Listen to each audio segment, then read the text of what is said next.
จะมาตั้งคำถามกันดีกว่าก่อนครับในการสมัคร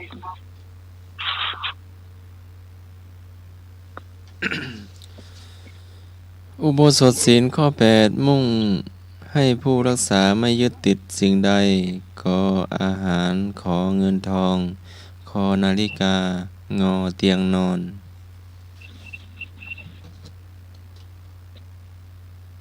อุโบสถศีลข้อ8มุ่งให้ผู้รักษาไม่ยึดติดสิ่งใดขออาหารขอเงินทองขอนาฬิกางอเตียงนอนเอาตอบมาได้เลยนี่ตอบได้มาขอข้อนี้ตอบได้เลยเนอะเดี๋ยวเลยครับ053226058ครับผมวิชา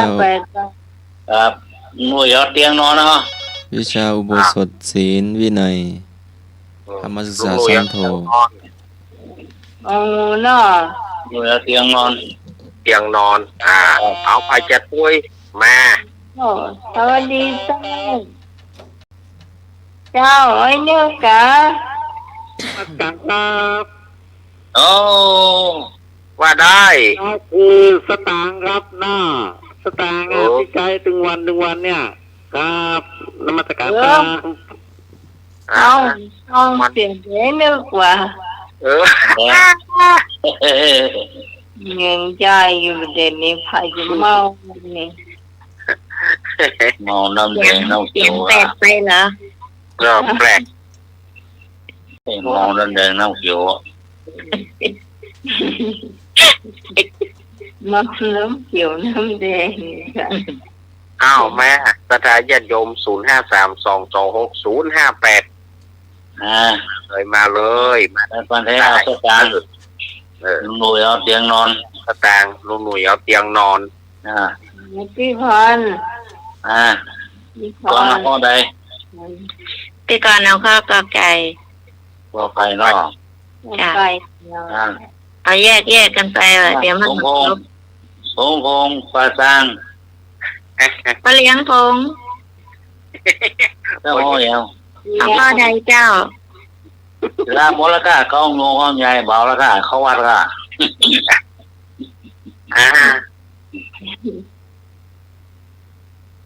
ตอนแล้วพ่อไก่อย่างไก่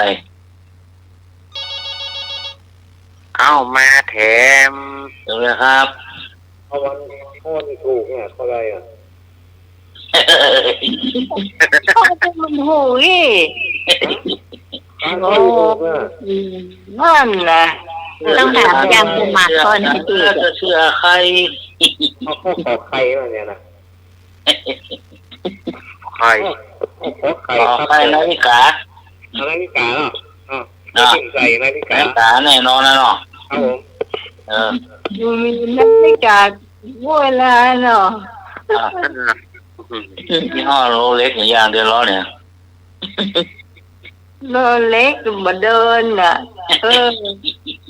มองกันเนี่ยลานมันหมดอ่ะลานหมดใช่รู้เกมมันรู้คนขับมันตายยิ้มอยู่ไหนฮะน่ะคนขับมันตายเจ้าเขาในคิวนะแต่เขาจะจิ้มอยู่ไหนฮะแต่จะจิ้มตายไหนฮะน่ะเดี๋ยวจะดีเจ้าเขาคิวได้ดีอ่ะเกียร์ถูกมองคนขับมันตายเอาเท่ไปได้มันแบบเปิงเนาะเอาหัวเนี่ยอะไรอ่ะตักโป่งสิ่งแวดล้อมมาครับอ่ะโอ้พี่พรเนรวันมีตั้งใดนี่แต่วันนี้ไม่ได้ยินเสียงแกเลยเนอะ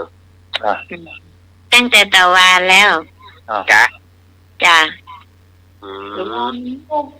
เพราะว่ามันรับมันนอนคืนห้องรออาจารย์สมัครกว่ามาโอ้โหใส่นี่ล้ำเหลือเนาะ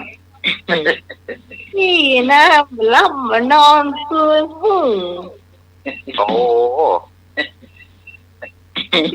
เอามาถามทำไมว่าจะจัดรายการก่อย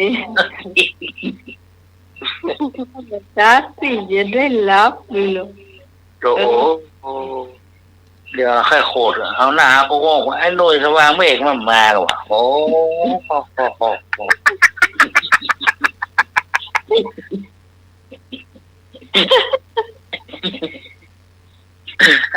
นั่งฮะโก้โก้บอกตามเขา ให้ดูเดี๋ยวก่อนหนูยอวันนั่งไปเลี้ยงพ่อลูกใช่ที่เธอยังเขียนตัวมันจะไปกอทอแม่พวกนี้ตีห้าไปกับลูกพี่ลูกน้องกันมันเขียนตัวมันจะไปพระราชวังอ๋อเจ้าฟังอยู่นะเจ้าแต่ว่าไม่รับคำตี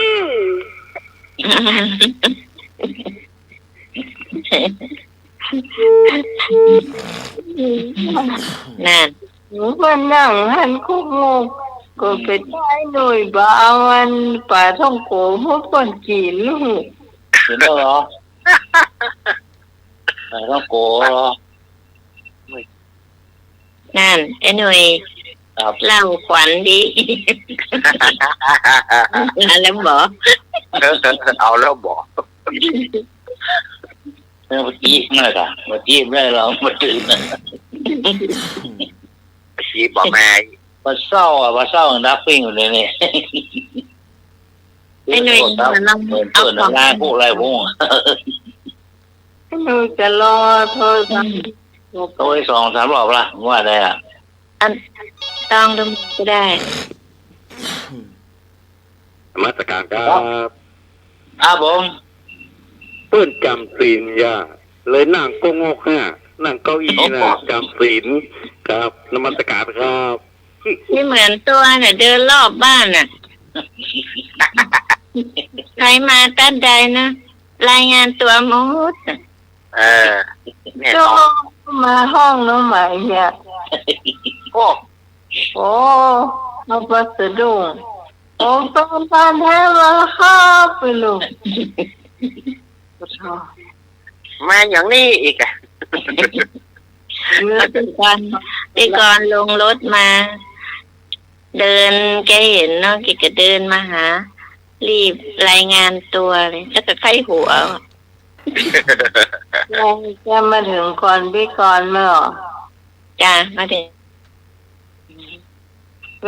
ขนาดรถกว่าเอารถเก๋งไว้วาดว่าเตียวมาโอ้ถามอยู่ตรงไหนไม่บอกสักวันนี้จะไปตามหาจนเจอเนาะไม่ก่อนเนาะนั่นแหละถามว่าอยู่ตรงไหนก็ไม่บอกหมดแล้วครับเหนียวแล้วเนาะที่สองเจอหายแซ่บนี่เราก็อากาศเย็นเนาะโอ้แม่สุสีลงวัดหรอครับโอ้แม่มนหรอแม่มนแม่ตัดก้อมมาแม่พิษแม่มูลหรอแม่เกณฑ์เนาะแม่สารแปงเนาะนี่พอเดี๋ยวก่อนแปงอ่ะแม่เดี๋ยวก่อนชื่ออย่างไรแม่เรียนแม่บ้านเนี่ยแม่เรียนแม่เนี่ย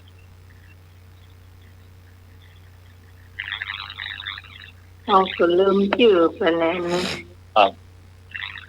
ที่สาวตัวเตามาตอบได้เนอะ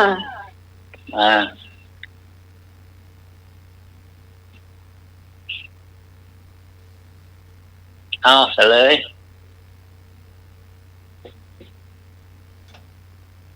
พ่อน้อยรับย่างพรุ่งนี้ไปโรงเรียนลูกน้อยรับมองวันค่ำไม่เยอะตอบเนี้ย อุโบสถศีลข้อ8มุ่งให้ผู้รักษาไม่ยึดติด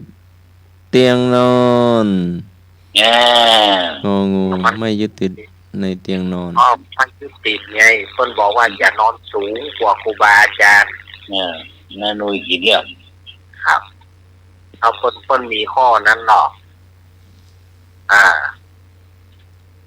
ถ้าสตางค์ถ้าคำว่าสตางค์นะมันเป็นเรื่องอีกข้อหนึ่งมันจะเป็นข้อของสามเณร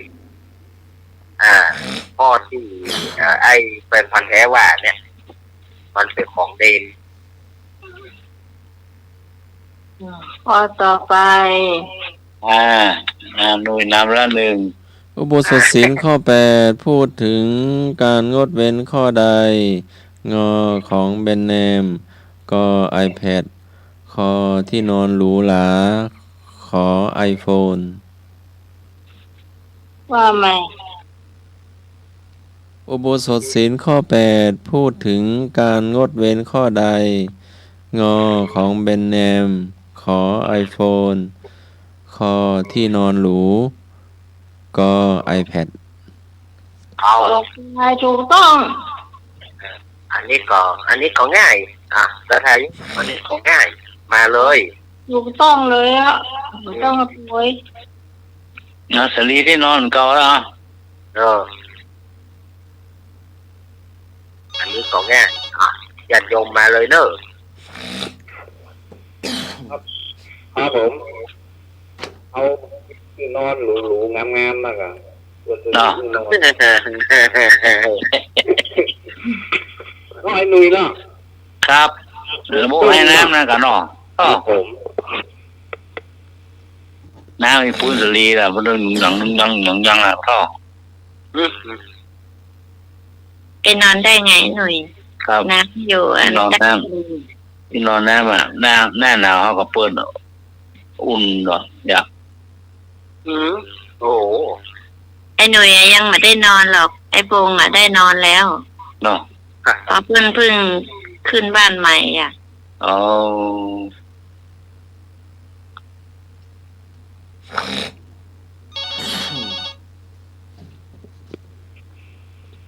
เดี๋ยวนะครับนมัสการครับ มาแล้วแม่ลิม มาเลย คำตอบสุดท้ายคือ ที่นอนหมอนมุ้งครับหน้าครับ นอนเพียงนุ่มๆครับหน้าครับนมัสการครับ ครับ ก็คือได้นอนละ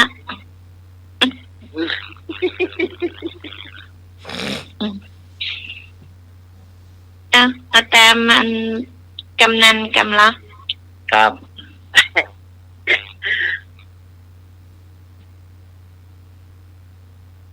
แบกใจสมนึกเนี่ย ไหนวะเนอะ เฉลยถูกต้องคือคอควาย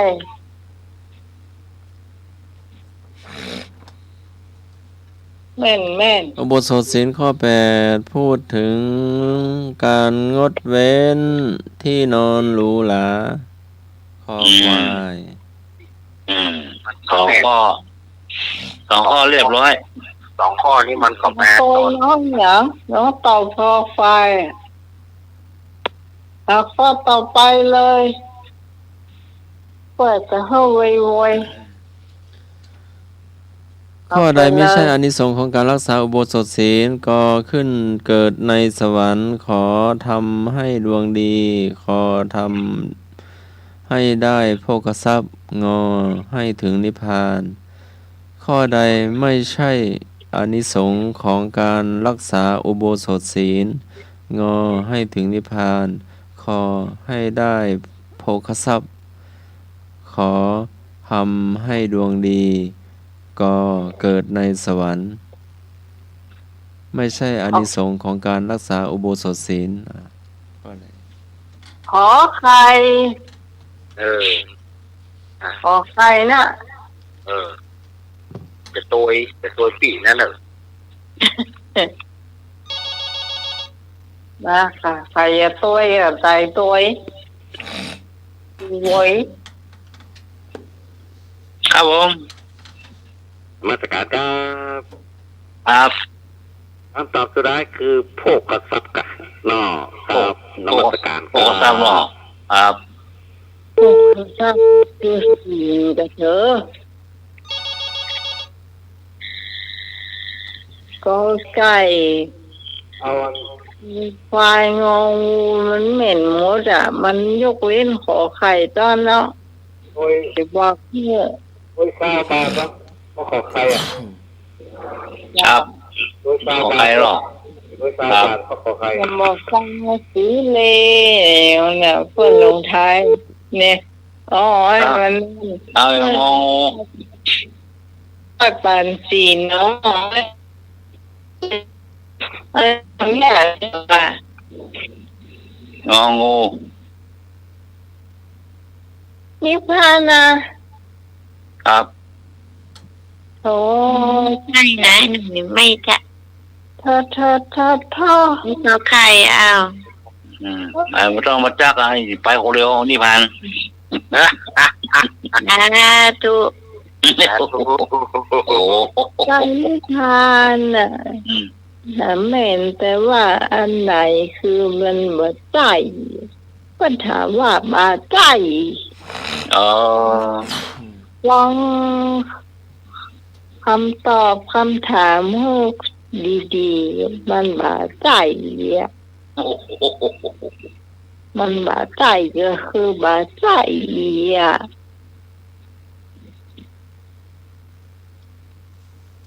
น้าข้ออย่างเลยเลยพี่กรณ์ข้อไหนแม่ข้อไหน ไม่มีอะไรจะลดทอนความงด ของ งาม ใครครับ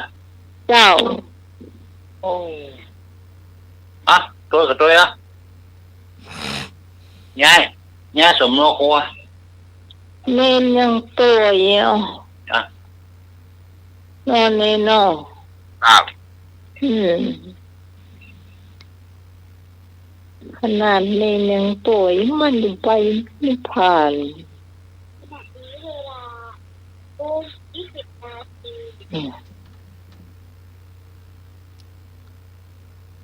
เฉลยข้อนี้เลย ถูกต้องเลยแล้ว ถูกต้องข้อใดไม่ใช่อานิสงส์ของการรักษาอุโบสถศีลทำให้ดวงดีเนาะไม่ใช่อานิสงส์เนาะ ทำบาจักมาก็ยังไปพุ่นอยู่เนี่ยจะไปนิพพานเริ่มข้อหนึ่งเดี๋ยวหัวเน้นเหล่านิทานข้อหนึ่ง ข้อใดเป็นผลของการรักษาอุโบสถศีลก็จิตใจใสสะอาดขอกิเลสเบาบางลงขอเกิดในภพภูมิที่ดีงอถูกทุกข้อ ข้อใดเป็นผลของการรักษาอุโบสถศีล กอไก่ พ่อไอ้การแม่พ่อเมาหมดเลย ถูกทุกข้อเนาะ เหมาแล้วเนาะ ครับผม ถูกต้องก็ เจ้าถูกต้อง ถูกต้อง โอ้ ใช่ ย ใครไม่ทราบมาตัวตอนนี้นิมนต์เดินสบายเลย อ้าวประธานญาติโยมนอนะนี่ก็มาช่วงนิทานเนาะ เชื่อคือเมื่ออาจารย์เนอะ ก่อนนิทานก็ไปลืมเนอไผจะมาเอี่ยวปวยหลวงเนาะ5-6 ธันวาในเฉพาะประธานญาติโยมแล้วก็ทีมงานธรรมะคลายเครียดของเราทุกท่านแล้วก็ประธานญาติโยมที่ฟังคลื่นนี้เนาะเจิญจวนเนอวัดสันเหมืองตำบลหนองร่องอำเภอเวียงหนองร่องจังหวัดลำพูน หนาวรถแดงไปไว้หน่อย มาเลยมาบอกเข้าใจโทรหาเนาะมายังบอกฮู้ตีเตือนโทร มันก็เหมือนอยากถามเป็นปากตา จุดพิกัดปากตางตะลี่นะบ่ต้องเลี้ยวที่ไหนมาเรื่อยๆถึงกาดนัดก็มาเรื่อยๆบ่ต้องไปเลี้ยวมันก็ถึงแล้วประตูปักตุง ที่ปักตุงนะปักตุงเต็มก็มาท่านเลยก็เดี๋ยวก็ถึงละแต่ก็เสียดายมันบ่มีอะไรอย่างนักเนาะเพราะว่าถูกงดไปเสียดายเงียบปิ้ง เงียบปิ้งอย่างใดก็บดีแต่คันเฮาจะบัดตานเนอก็เอ็นดูคนเฒ่าคนแก่ที่เปิ่นไข้กินไข้ตานมีก็จำเป็นได้ทำบ่มีก็จำเป็นได้ทำละเพราะว่ามันรอจะรอต่อไปมันบ่ไหวละเอ็นดูผู้สูงอายุที่เปิ่นอายุหนักละเปิ่นไข้ตานจะได้ก็เจิญเนอสถาญาติโยมเนอเจิญจวนมาเหี่ยวมาห่วมกินห่วมตาลด้วยกันวันที่6เนอวันที่6วันที่6ธันวาเนี่ยเป็นวันห้างหลวงวันกวตานเข้าสถานที่แต้มเลยไอ้คงเพิ่นบ่มีมหรสพจักอย่างอีกแล้วเนาะอาจจะมีก็ไอซอกับนั่นน่ะกะเบาๆเนาะซอกับเครื่องแห่แห่พื้นเมืองเนี่ยให้ประยุกต์ดนตรีดนตรีอย่างมีหน้ากากกะทีมีเผื่อมวยกว่าบ้านมันต้องมีกะเนาะชาวบ้านมันต้องมีเกือบทุกหลังคาเรือนน่ะบึ้งบังหน้ากากขนาดเจอเนอร์ไอ้พงเจอเนอร์ครับผมระหว่างกับไปหาท่านเท่าไหร่กะไปหาท่านเท่าไหร่กะไปประกฏตัวกันกี่กิโลกันนะประกฏตัวกำเนิดยังไม่ได้ปากันกำเตือนนะครับผมครับ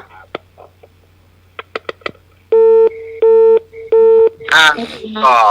ยังมาถ่ายรูปตัวเองส่งไลน์มาให้ไอ้หนุ่ยเขาจะได้เห็นหน้าของ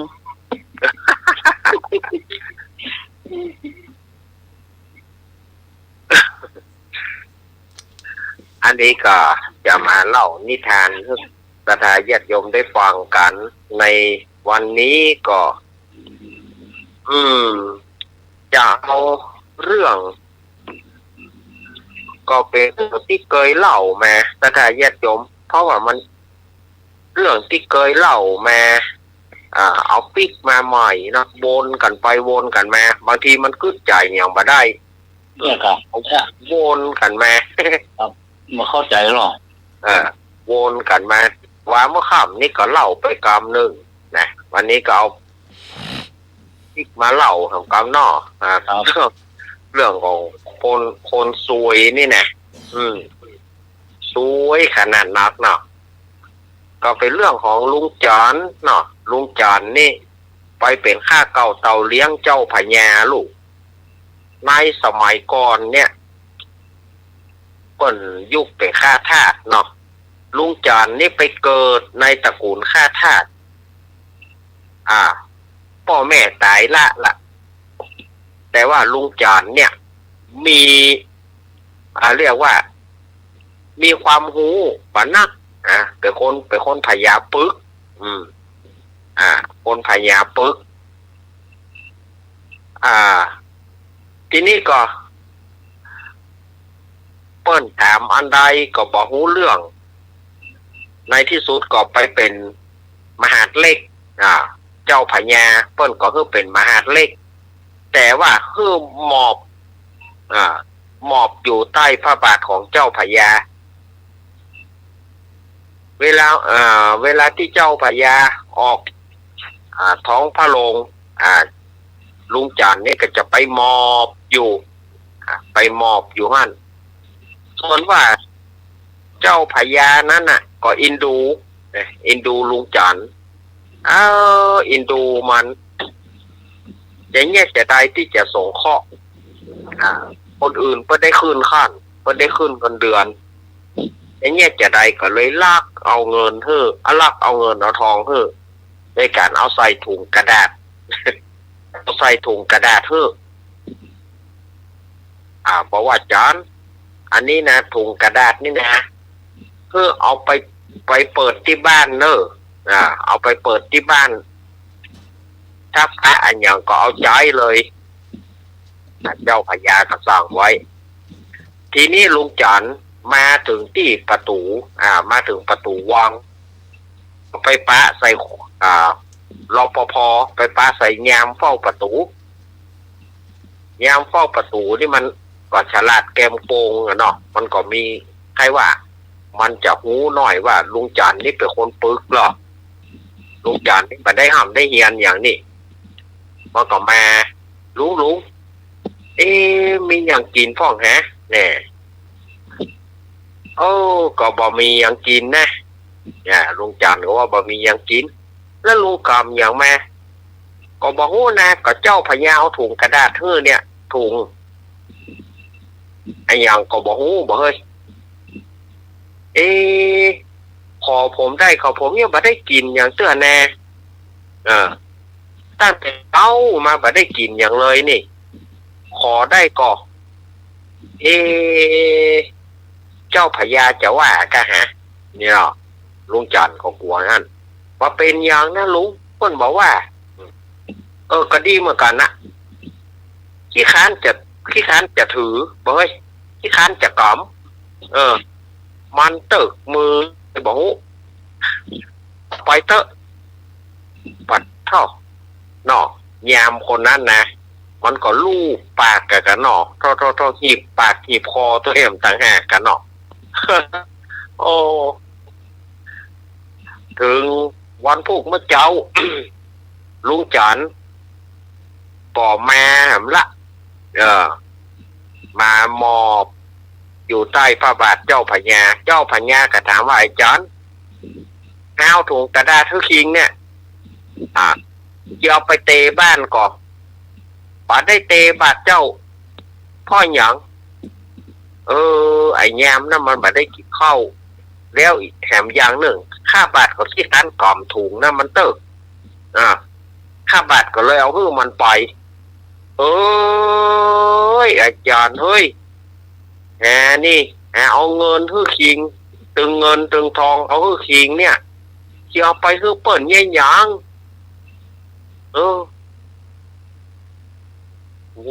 แต่ว่าเจ้าพญาเนี่ยก็ยังอินดูมันอยู่นะอินดูลุงจันทร์นี่อินดูอยู่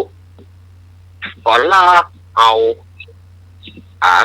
เงินเอาทองเนี่ยโดยการควักปะเต้าควักหน่วยปะเต้า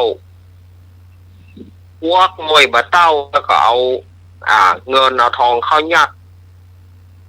แล้วก็ฮับฝาปิดฝาเพราะว่าเปิ้นแปลงแบบป่าปะเต้านะมันได้ตีฝาข้วนมันนะตีหมวกข้วนมันนะบอกว่าจอนอันนี้นะเอาปะเต้าให้หน่อยนะแล้วเอาไปกินเนอะที่นี่ลุงจันทร์ก็อุ้มปะเต้าหน่วยนั่นไปยามนั่นมาแถมแล้วไอ้ยามนั่นมันถ้าจะยามมาเนาะมาแถมแล้วลุงอันนี้อย่างเนี่ยปลาเต้านะเจ้าพญาปลาเต้าคือแกงหนึ่งผมมาได้กินอย่างก็เตือนนะผมขอกินได้ก็ลุงจันทร์เนี่ยก็ด้วยความว่าตัวเก่าขี้ค้านปวดแขนเรื่องมันอีกอย่างหนึ่งก็ขี้ค้านตัวเอาไปเถอะเอาไปเถอะขี้ค้านอุ้มเบยล่างจะมาได้กินเนาะคนเหนือเขาว่าวอมโวที่จะได้กินเอาไปเถอะขี้ค้านอุ้มปัดท่าแต่ก็เอาปลามาก็การในยามนั่นไหนกันเนาะยามนั่นมันก็ได้สบายมากแกมันแบบจะได้กินบะเต้าบะได้ได้เงินได้ทองไปแถมลุงจันทร์นี่มันได้สักอย่างถึงวันพุกเจ้าพญาถามแถมไอ้จันทร์เอาบะเต้าคือคิงเชื่อไปกินก่อนบะได้กินบาดเจ้านี่อย่างที่บะกินข้าบาดขี้ค้านอุ้มไอ้ยามนั่นมันบะได้กินข้าวข้าบาดก็เลยเอาฮื้อมันไป ไอ้จอนเนาะไอ้จอนนี่จะเนี่ยอย่างไรก็คิงเนี่ยจะช่วยส่งแต่ว่าเจ้าพญาก็ยังอินดูอยู่นะเนี่ยก็ยังอินดูอยู่ก็เลยเอาบัดเต้าพาไปสองโคบเนาะบ้านเขาพาไปสองโคบพาไปสองโคบแล้วก็เป็นโคบน้อยโคบหนึ่งโคบใหญ่โคบหนึ่งถ้าตามภาษาภาคกลางก็2 ซี่เนี่ยเนาะถ้าตามบ้านเขา2 โคบเอาโคบใหญ่นั่นนะก็เอาเงินเอาทองยัดเข้าไปแถมแล้วโคบน้อยนั่นนะเป็นบะเต้าเป็นเนื้อบะเต้าล้วนๆไอ้จานคือนี่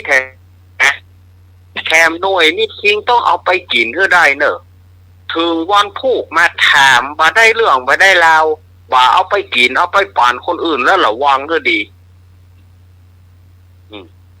หลังคิงลายเนี่ย เจ้าพญาขู่มาลูกที่นี่ก็ลุงจันก็ยังว่านั่นนะคนบอกหูเรื่องนะก็อุ้มปล่อยอุ้มมากับเนาะเจ้าพญาเมื่อใดก็เอาบะเต้าให้อุ้มนั่นนะบางอย่างนักหนาก็บะเต้านี่ถ้าบักเก่งปัวอาจยานี่นะจะกล่อมขวางเขาอีหรอกทีนี้ยามคนเดิมมาถามละน่ะยามคนเดิมมาถามว่าลุงวันนี้นะมีอย่างให้กินก็วันนี้ถ้าจะมาได้เราบอกให้เจ้าพญาสั่งเด็ดขาดอีหรอมาให้เจ้าผมเนี่ยใดผมซ้ำมาได้กินข้าวเนี่ยใดนี่ผมขอสั่งน้อยได้ก่อนปลาเต้าเนี่ยกับเจ้าพญาสั่งนักสั่งแหน่นะป้าบอกฮื้อไผ่นะนึกว่าอินดูเตอร์ล่ะนึกว่าอินดูเตอร์ผมมาได้กินข้าวตั้งแต่ว่าเจ้ามามันก็อ้างสารพัดหาว่าเอาข้าวว่าเมียมันบัดนึ่งข้าวก็กินโตดเมียมันปุ่นลุงจันก็จริงเอาไปแล้วเอาโคบใหญ่นี่ไปเนอะนั่นเจ้าเฮ้ยจะเอาโคบใหญ่นี่ไปจะเอาโคบน้อยนี่ไป ลุงจันก็เลยได้ที่เป็นเนื้อบัตรใหญ่นะก็ไอ้ยามนะก็ลูกปากหลาดแต่กันเนาะ สบายมากเอาปลามานี่การยามสดายญาติโยมมันไม่ได้ออกแหงอย่างสยามมาคอกินก็ได้คออย่างได้ก็ได้เอาปลามาเขาว่าการยามนี่โรยโรยเหลือเปิดมดลุงจันมาได้อย่างสักอย่างถึงที่เจ้าพญานั้นเจ้าพญาถามไอ้จอนที่เอาไปกินก็เอาไปกินบัดเจ้าเลือกยังเอาโขบได้กินค่าบาทเอาโขบน้อยไป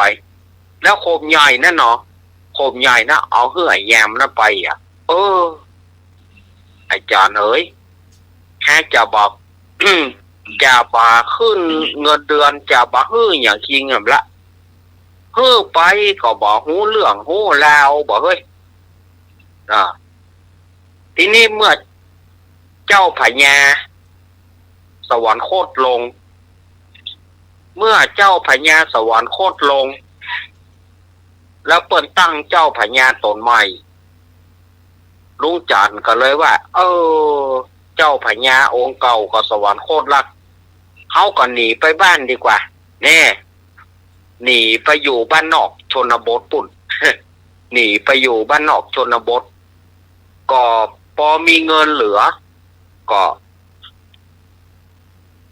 ซื้อนาเงินมันก็พอมีอยู่นะลุงจันนี่ซื้อนาแล้วก็ซื้องัวตวงเอางัวไว้ไถนาแต่เมินมาไถนาก็มันบ่เลี้ยวง่ายๆเพราะว่ามีงัวตัวเดียวสมัยก่อนนี่งัวไถนาหรอก ขวาเนี่ย ขวาสมัยก่อนนะไถนานี่นะไถวัวไถควายเนี่ยเท่า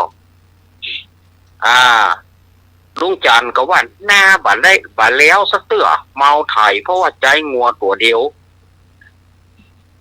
วันหนึ่งก็เลยไปขอยืมเปื่อนบ้านไปขอยืมเปื่อนบ้านไปขอยืมงัวตวงเอามากะลากู้กัน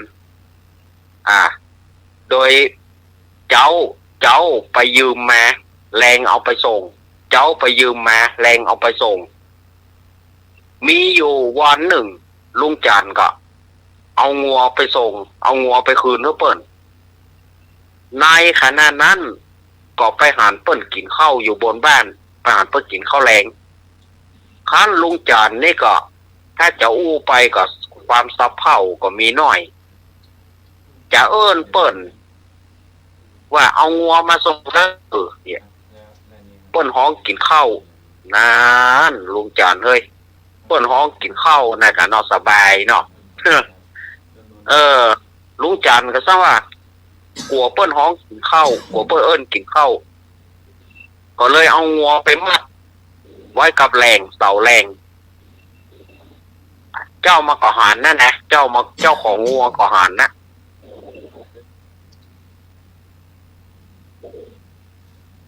จัดกับประเด็นเอิ้นบอกก็เปิดสกรรมแล้วก็เบื่อเหี้ยพอจังว่าเบื่อนั่นน่ะลุงจันปิกแล้วน่ะก็ว่าขโมย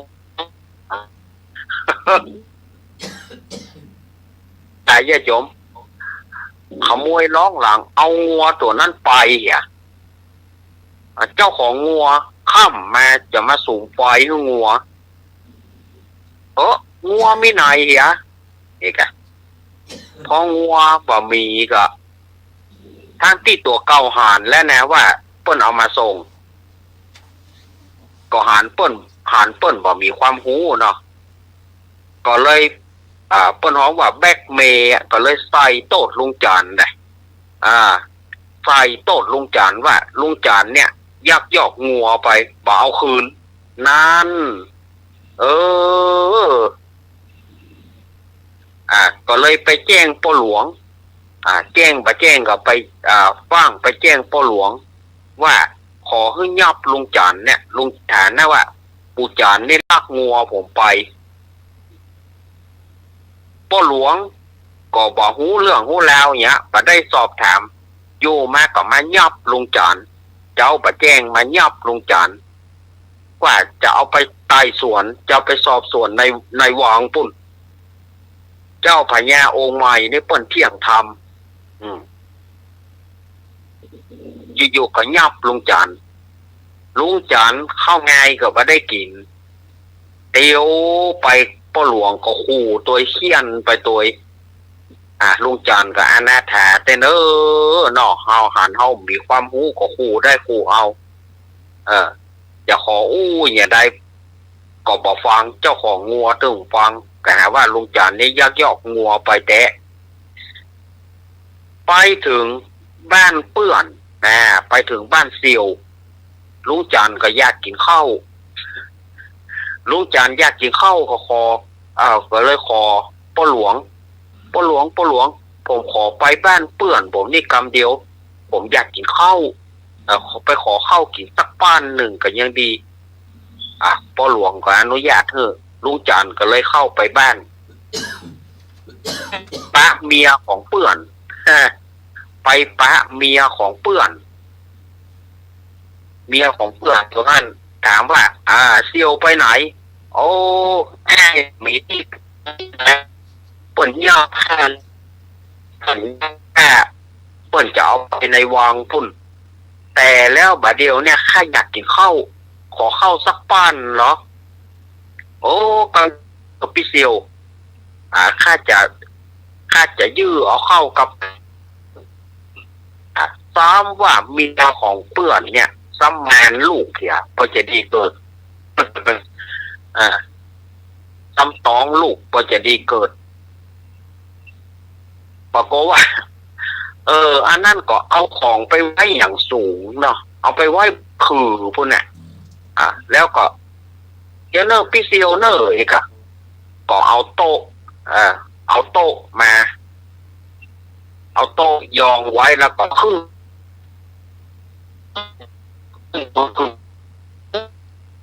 เข้ากับปัดจะยื้อเอาปากเกมเฮ้อปากกดปากโต๊ะมันตุ่มไม่มีตัวนัดกับแป้นกระดานบอกว่าลูกทะลักออกมาจังว่านั้นของลูกบอดีเมื่อมาแล้วมาหันเข้าใส่โอ้ลูกกูเป็นอย่างนี้เมียกูแท้งลูกได้อย่างไรไอ้จานเนี่ยนี่มาข่มขืนเมีย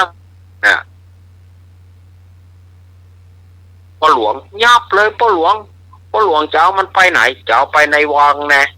อันยับมาเลยฐานที่มาข่มขืนเมียผมลุงจันก็บ่ได้ปากสักคำปากบ่ได้ลุงจันก็เลยมากึศใจว่าอยู่ไปกับนักโลกไปที่เขาไปคนพญาปึกเขาไปคนบ่มีความหูไปได้ห่ำได้เหียน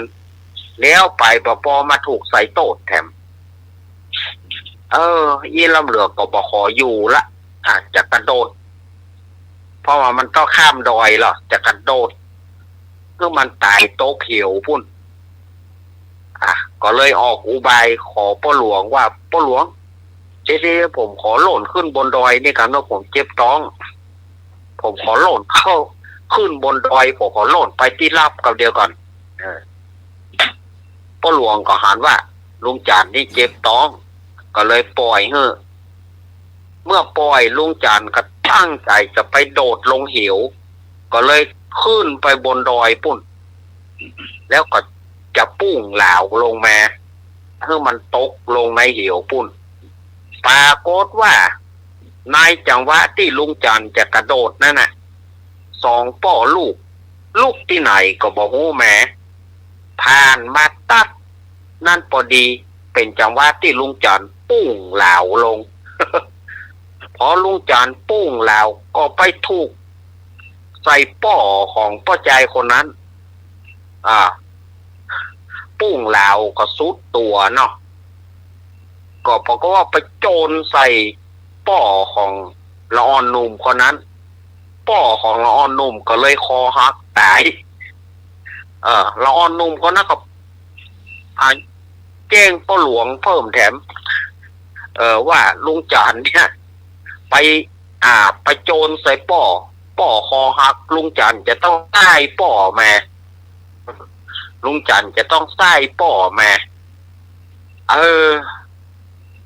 กำลุงจันเนาะกำแต่กำว่าแต่จันแต่ก็พ่อหลวงก็คุมลุงจันไปมัดมือลากไปถึงใกล้ประตูวังเอาพญานก็ม้าทรงนะก็ลุดเชือกเมื่อม้าทรงลุดเชือกมูทหารทั้งหลายก็ไล่ยับก็ได้ม้านะมันประยุทธ์พอดีว่าทหารมูนั่นน่ะเขารู้จักลุงจันนี่ก็เลยบอกว่าจันยุดม้าเฮ้ยกำไม่จันยุดม้าเฮ้ยกำลุงจันก็พยายามเนาะบอกคือม้าหยุดม้ามันก็ประยุทธ์เมื่อม้าประยุทธ์ลุงจันก็เอาก้อนหินก้อนหนึ่งตั้งใจจะปั้งคือม้าหยุดแต่ปรากฏนะนาดไปโดนตาตรงนาดไปโดนใส่แก่นตาม้าทรงของเจ้าพญาแก่นตาม้าแตกทีนี้ก็เป็นเรื่องใหญ่ล่ะทหารมุนก็ใส่ความกันว่าลุงจันเนี่ยกว้างของนั้นพญานี่ก็เข้าไปจันเข้าไปเจ้าพญานั่นมาหันเข้าใส่เจ้าพญาตนใหม่มาหันเข้าใส่ก็เลยว่าอีป้ออันยังได้บาเดียวนี่อีป้อจันโดนคดีหยังอีกแล้วอีป้อจันหายไปไหน พอรู้ว่าเอามาแทนพญาตนป่อแล้วอีป้อจันหายไปไหนอีป้อจันหนีไปไหนโอ้ข้าบาทก็เป็นข้าเก่าเต่าเลี้ยงเงินก็ไปอยู่กับบ้านกับจองทำให้ไถนาแล้วลุงจันก็มาเล่าให้ฟังจนจบทั้งหลายนี่นะตรงเจ้าของงัวเจ้าของงัวแล้วก็ผู้ของไม่คนนั้นแล้วก็ละอ่อนหนุ่มคนนั้นแล้วก็ทหารก็มารายงานว่ารายงานเรื่องตั้งแต่ยานั้นพูดกันว่าเอามาทีละคนเหตุการณ์มันเกิดขึ้นอย่างไรเอาเจ้าของงัวก่อนว่าปู่จานเนี่ยยืมงัวของข้าไป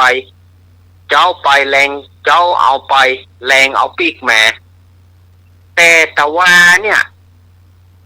ปู่จานบ่เอางัวมาคืนเพื่อค่าบาทปู่จานยักยอกงัวของค่าบาทตึงมายอมบาทเจ้าจานแต่แกเจ้าของงัวเจ้าพญาก็ถามว่าอีป้อจานแต่แกที่ว่าอีป้อเนี่ยเอางัวเปิ้นไปไถนาแล้วยักยอกมาคืนแต่แกคืนบาทเจ้าค่าบาทเอาไปคืนตอนที่ค่าบาทเอาไปคืนนั่นน่ะใจคนนี้กับเมียนั่งกินข้าวอยู่แล้วค่าบาทจะเอิ้นเนอก็กลัวเปิ้นห้องกินข้าวบาทบ่อยากรบกวนเปิ้นก็เลยเอางัวที่แรงเดิมนั่นนะแต่เจ้าเปิ้นก็หารแล้วนี่เขาก็คิดว่าเจ้าเปิ้นหารแล้วแต่พอค่าบาทออกบ้านไปปรากฏว่าขโมยมันร้องหลังขโมยร้องหลังเอางัวไปอันนี้ค่าบาทบ่ฮู้เพราะว่าอยู่ๆเปิ้นก็ว่างัวเปิ้นหายเอางัวค่าหายได้หลบปู่จานบ่ได้ส่งจะใดก็พิพาทกันเถียงกันแต่แกเจ้าพญาเพิ่นก็ถามว่าแล้วลุงหานก็หานงัวมาดก็หานแสดงว่าหานแล้วเนี่ยอย่างถึงต้องจะยับหมายเปิ้นล่ะจะหมายอย่างไรลุงปู่จานต้องใจกางงัวแม่เอาอย่างนี้ในเมื่อตัวเก่าหานแล้วว่าเปิ้นเอามาส่งแล้วทีนี้จะใส่ความเปิ้นจะใส่ความเปิ้น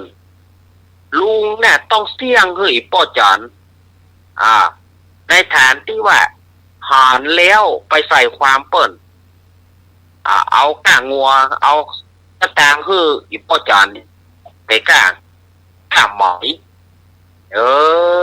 เนี่ยอยู่ๆก็ไปเสี่ยงสตางหาห้อมหาอูไปได้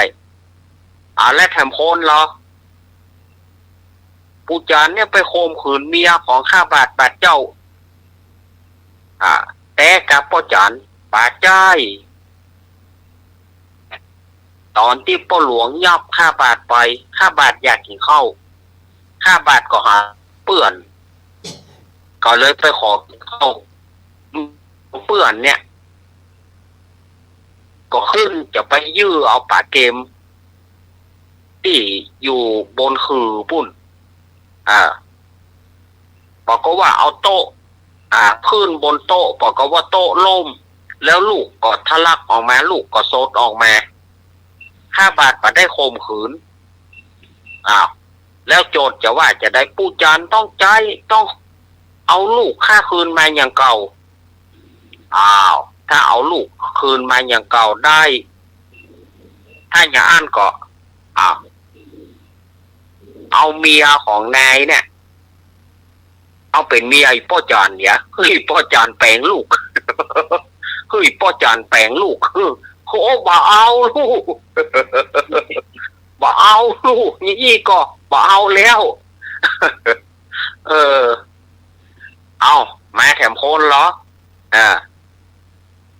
ปูจานเนี่ยจงใจตั้งไปถูกคอป่อของข้าบาทคอของป่อข้าทักวันนี้นี่ข้าบาทตึงมายอมจะขอชีวิตป่อคืนอ้าวแล้วอีป้อจานได้ทำอย่างอันก่อข้าบาทตั้งใจว่าจะฆ่าตัวเก่าตายเพราะข้าบาทเป็นคนอาภัพข้าบาทจะไปกระโดดลงดอยก็เลยบอกป้อหลวงว่าขอโล่นขึ้นบนดอยแล้วก็โล่นเข้าป่าพุ่นเพื่อว่าจะทำธุระส่วนตัวแต่แล้วเนี่ยข้าบาทก็ปุ้งเหลาตั้งใจคือปุ้งเหลาจะกระโดดลงเหวแต่ปรากฏว่าสองป้อลูกเตียวผ่านห้อมดอยนั่นมาพอดีตัดเตียวผ่านห้อมดอยนั่นน่ะปุ้งเหลาก็เลยโจรใส่ป้อของละอ่อนคนนี้จนป้อของละอ่อนคนนี้ตายข้าบาทมาได้ตั้งใจแล้วไอ้น้อยจะว่าอย่างไรโอ้ข้าบาทขอชีวิตป้อคืนมาอย่างเก่าก็มันตายไปแล้วจะเนี่ยจะได้จะเอาอย่างคืนได้กะ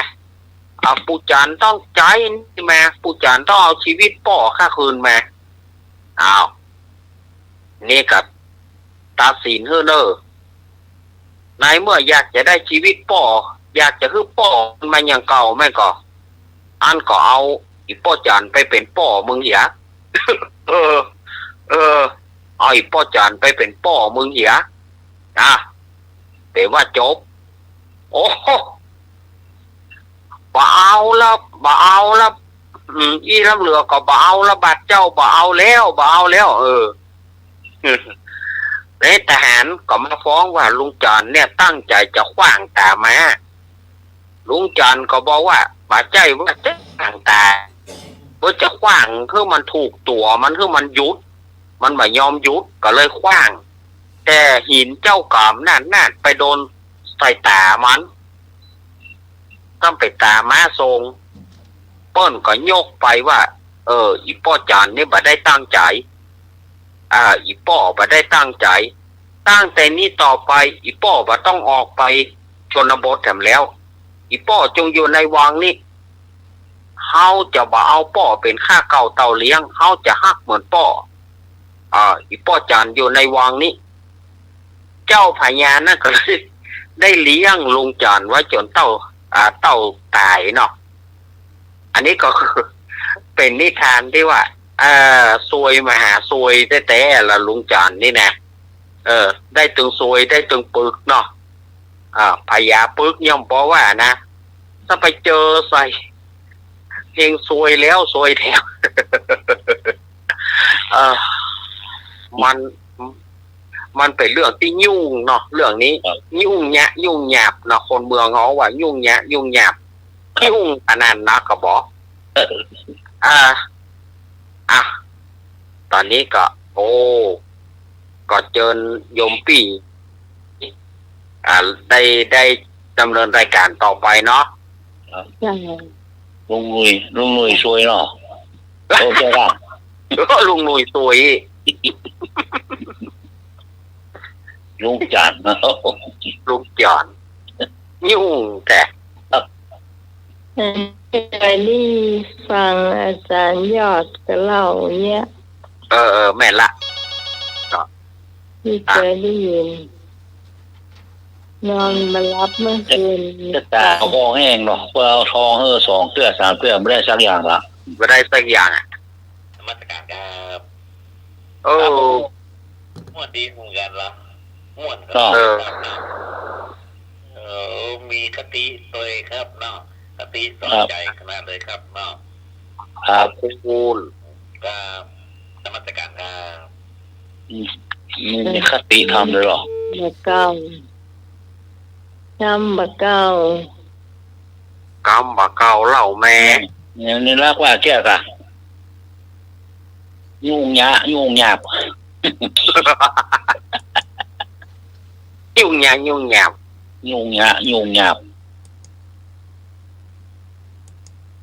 ผมพี่กรณ์เลยอยู่ไหม ไปก่อน อาจารย์สมัครไปรับน้องพรแหละตื่นแล้วมั้ง ตื่น วันแม่บางทีแกอาจจะไปโรงพยาบาล ยุ่งยากยุ่งยาก ยุ่งยาก ครับเอา ถ้าจะมาแปลเป็นภาษาภาคกลางก็น่าจะอีลุงตุงนางอะเนาะแม่ก่อน ค่ะ ไม่ใช่ก็ใกล้เคียงอะเนาะอีลุงตุงนาง อืม มันยุ่งเหยิงไปหมดนี่นะถ้าว่าเอามาแปลเป็นภาษาภาคกลางเอาเนาะ ครับ ค่ะมา มัน นั้น ยุ่งบ่มีที่สิ้นสุดอะ ครับวันยุกวันย่างนะกันเนาะ นั่นแหละแต่ว่าภาษา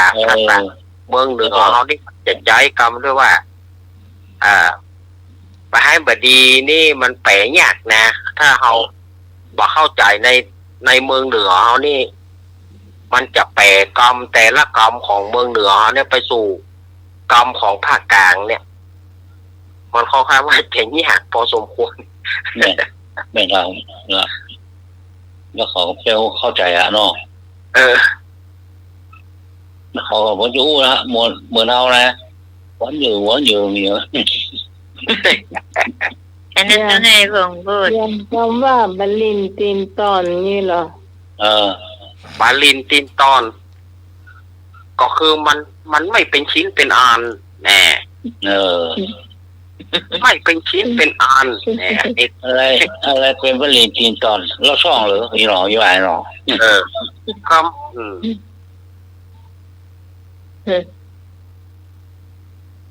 เดี๋ยวคนไทยถามคนเมืองเนาะพญาปึกเหรออาจารย์ในรัก พญาปึก จ้ะ ก็คือผู้ปัญญาทึบนั่นแหละคนปัญญาทึบคนทึบคนทื่ออะไรอย่างนั่นแหละ มันจะแปลมาอย่างเงี้ยแบบนี้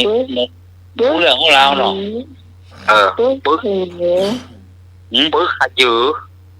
ปึ๊กขยือทำไมอันนั้นเขาเลยดีๆกว่าโอ้ที่มันจะปึ๊กละ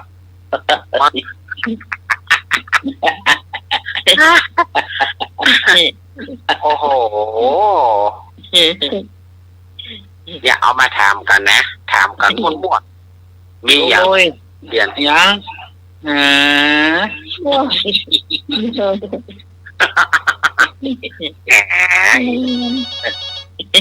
งบอกกันไอ้หนุ่ยบอกเลขเลยโอ้ประจำไอ้หนุ่ยบอกเลขก็เดี๋ยวนี่ก็พิเศษแล้ว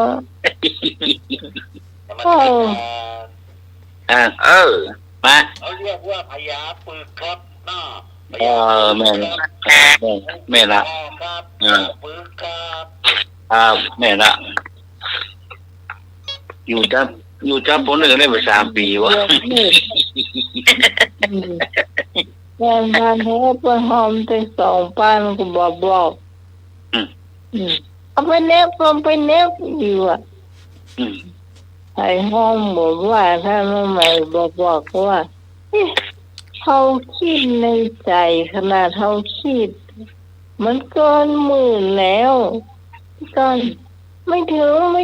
น้องไหมยังไม่ถึงก็ไม่ถึงไงเพราะว่าอันที่แม่แล้วก็ส่วนของพวกเรานั้นน่ะ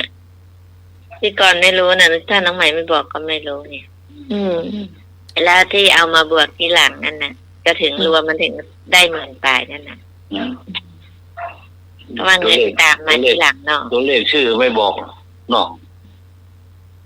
ก็ไม่รู้ตัวเลขคือก่อนเอาไปเทียบนี่ตัวเลขบอกจริงๆบางอันมันกับเพราะว่าคนที่บอกตัวเลขเนี่ยเป็นก็ไม่ได้ถึงจะต้องลดลงมาพญาปึกเนาะ ยังมาเก่งเรียนป .1 ตั้ง3 ปีอะ จังงองูจังไงจบ ท่านงง โคใหญ่เยอะว่ะว้าย โอ้โห ว้าย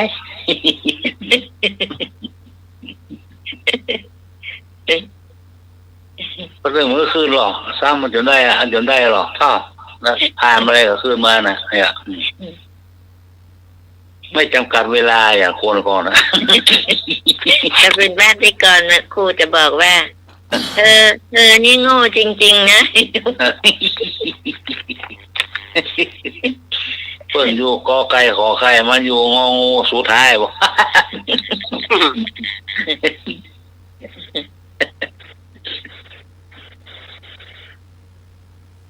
อะไรเงี้ยยายๆว่าโคมาการนะโคการนะอยู่กันเนี่ย โอ้ เขาอยู่เศร้าไปเฮียนตัวได้หมดเพราะมันมีแต่รู้นักเรียนหงนะทำไมน้องไหมน้อยๆนะมันมีย่ายที่ว่ามันเป็นรุ่นพี่มันอยู่ป .4 ตัวมันโค้งพุทโธ คนสมัยก่อน อยู่ นะ ป .4 มันตกวิจีโมโห ร่วมเช่นจังกันอันนี้หรออ๋อเงี้ยบอกว่าพวกเดิมมือผ่านหรอมันได้เก็บถึงมือผ่านนะอ๋อ เอามัน แล้วพ่นจ่วยเนี่ยมันได้ โอ้วันที่พี่พอนอนติ๊กนอนห้าปะ ครับ เดี๋ยวพี่โทรไปแต่ละ080นั่นนะครับ 948 948ละ ลำห้าไปรับนะครับ ให้รับอ่ะ ดูเพิ่น รับ ครับครับ พอดีอ่ะผมยังยกมันพอ3 เกินก็ได้เนี่ยพอทียังยก โอ้แต่เย็น พอ นะ สามเกิน 3 เกิน มีแต่กับป .3 เกิน ก็มันเกินปีแล้วเนี่ยตัวทีมเยอะเป็นที่พอ3 เกินแล้วไง โอ้สิมันจบเนาะ คนตะกอนมีอ่ะ มีกะ เกิน ป .1 ป .2 ป .3 ป .4 นะครับป .4 มาจบนะครับ เข้าไปแล้วประจบสกรรมนะครับ วีดลงวีดแปรใช่ไหมครับ ออกจากหาวดาวบอกนะครับเนาะมี ก็มุ่งที่จำกัดลงเวลาแล้วก็ ป .5 ป .6 ป .7 เนี่ยห้องก็มาถึงป .7 สกรรมเนี่ยได้ป .6 เกิน ครับห้องก็ป .5 ป .5 ไปอย่างน้อย ครูแล้วก็ตัวทีมันโดยสาย ถ้าเป็นโรงเรียนลอนตันนี่ก็ยังแบบนี้บ่เคยมีหรือว่า รุ่นใหม่นี่มี บ่จบ เป่าแล้วก็ มันเฮียนยากหรอมันไปเฮียนยากหรอ สอบตกเรียน3 จันทร์ไม่มีกะ แต่อันนั้นนี่มีมันก็ถึงมี แต่ว่าคนที่มันไปประถึงคือ1มันไปโดนเจ้าทีมตีหัวเนี่ยก็เลยบอกไปสักครั้งเลยเสือกเอารถขี่ไปเนาะสมัยก่อนรถขี่ไปกว่าจะถึงเขาก็ปะเฮียนสักครั้งเนี่ยลวดออกกลางหาวก็มี อันนี้สมัยพี่นี่วังฟ้อง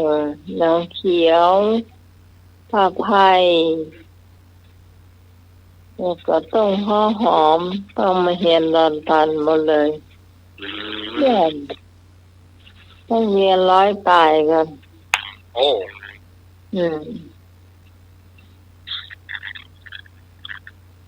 ส่วนน้องใหม่ท่านสมัยแล้วหรอรุ่นก่อนก็มีรุ่นหน้าเขาเลยจริงมีทันสมัย เกียกแตะเดียวน่ะเกียกบริซ้ายข้อ เกียกแตะน่ะโลดจริงๆน่ะสมุดเล่มเดียวแล้วปันเคราะห์นั่นเองกำลังว่า น้องซ้ำมันไปได้กระเป๋ายางอะกระเป๋าขาวที่มันเป็นฟุ้ยๆนะสีขาวแล้วมันมีลายแบบยางอ่ะสปายเนาะปุงสปายน่ะ เจ้างามเห็นนะสีแดงสีขาวน่ะ ป้ายหรอสำหรับสีแดงไปนะอันนี้เป็นขาวสีขาว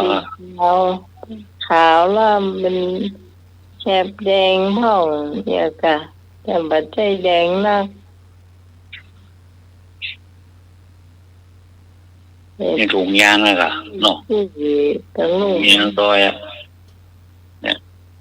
ถุงเนี่ยโอ้ตายหลายปีเลย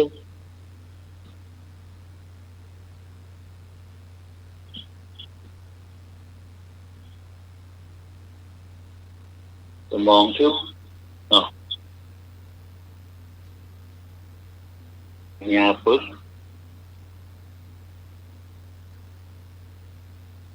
โอนี่หัวดีกะโอนี่ข้อ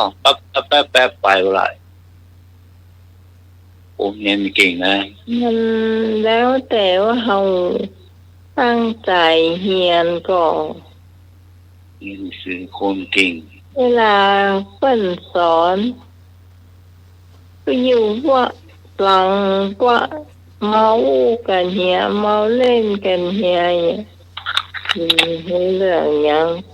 น้องนั่งโต๊ะหน้าตั้งแถวกลางเพื่อเรามี3 แถวเลย3 แถวเราต้องนั่งโต๊ะตั้งเจริญพรนะไหมครับเอามาสการเอาละครับครับผมอันนี้สามเณรแล้วก็เจริญพรลุงหนุ่ยครับครับผมสามเณรดิโยเป็นต้นปันศีล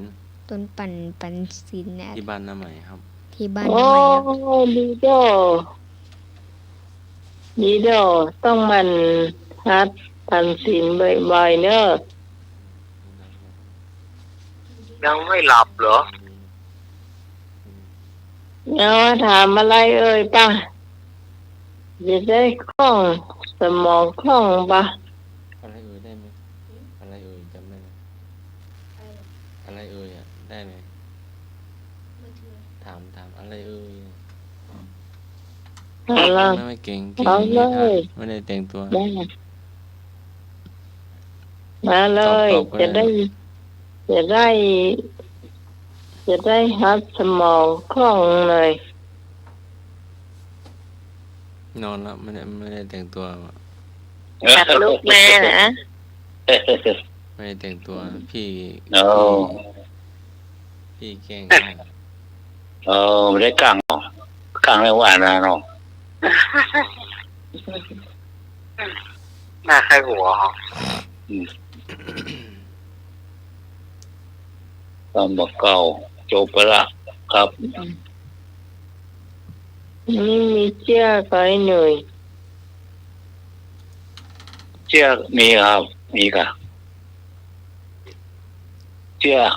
อยู่เชียงใหม่ว่าดีว่าอยู่กรุงเทพอยู่กรุงเทพไปถึง7 วันก็จมโอ้มาอยู่กรุงเทพนี่อีกอยู่ลำบากกว่านี่อย่างก็รวมบากไปไหนไม่ค่อย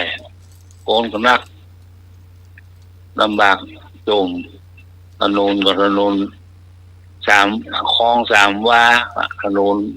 3 วาคลองตันสะพานควายอยู่ลำบากกว่าสะพานควายวะเนาะคลองตันวะโอ้อยู่ลำบากปีกบ้านดีกว่าว่ะ ลงก็ลงตามว่าคลองตามว่า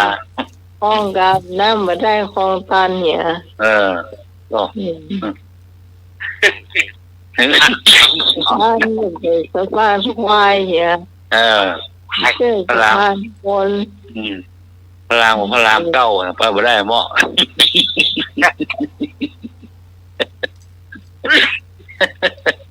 แต่ไปอาบน้ำได้ว่าคลองเปรมโอ้ชื่อ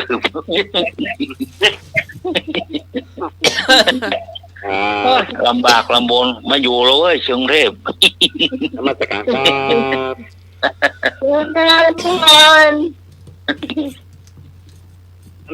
กรุงเทพมันน่าอยู่เลยอะเข้ากล่องกับแปลงเนี่ยมันอยู่ได้นอกกรุงเทพมันแปลงหมดนะครับอย่างกับแปลงพวกกล้ารถเมย์กับแปลงนะเนี่ยรถเมย์ขึ้นรถเมย์เนี่ยแปลงเลยอะครับนะอยู่ลำบากนะเนาะปีกบ้าเลยกว่ากาดก็เราไม่ต้องใส่น้ำมันหรอกรถถีบปั่นมาสบายเนี่ยโอ้ไปอยู่ตึกต้องแงนไว้แงนเงาตึกไทยคู่ฟ้าเนาะไทยคู่ฟ้าแงนว่าโอ้ไทยตึกไทยคู่ฟ้าเราไปอยู่ได้ยังไงเนาะอยู่ได้ละปีกบ้านดีกว่าไปอยู่ได้อยู่แล้วเว้ยกรุงเทพที่เขามีเนาะอยู่ยากเนาะยากคือลำบากมันหนองจื่อแต่ละจื่อนี่เนาะคลองตันคลองสามว่าโดคลองสามว่าโดห้อยขวางวะโดโอ้ห้อยก็มาขวางด้วยนะ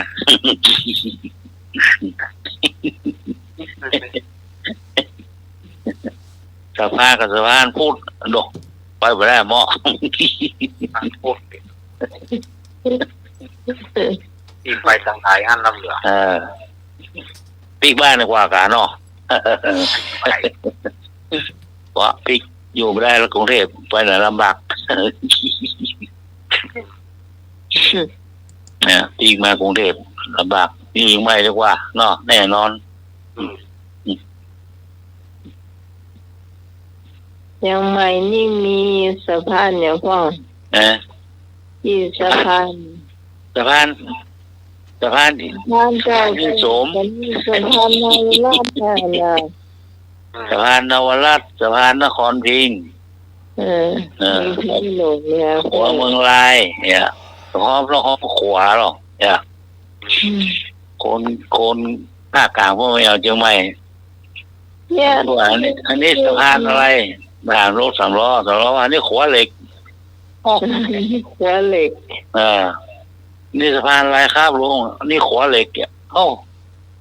หรือวกหรือว่าขอแน่กันเรามาไม่ถูกที่แล้วมันขวาเหล็กอะไรไม่รู้แล้วแต่มันจานโสมมันนะฮะจานโสมนั่นขอแท้เลยค่ะคนเล่นน้อยนะขอจานโสมเจนดีเหลี่ยมมันนะใช่ค่ะอากาศข้ามไปไม่น้ำปิงว่ะขวดจะสูงขวดน้อย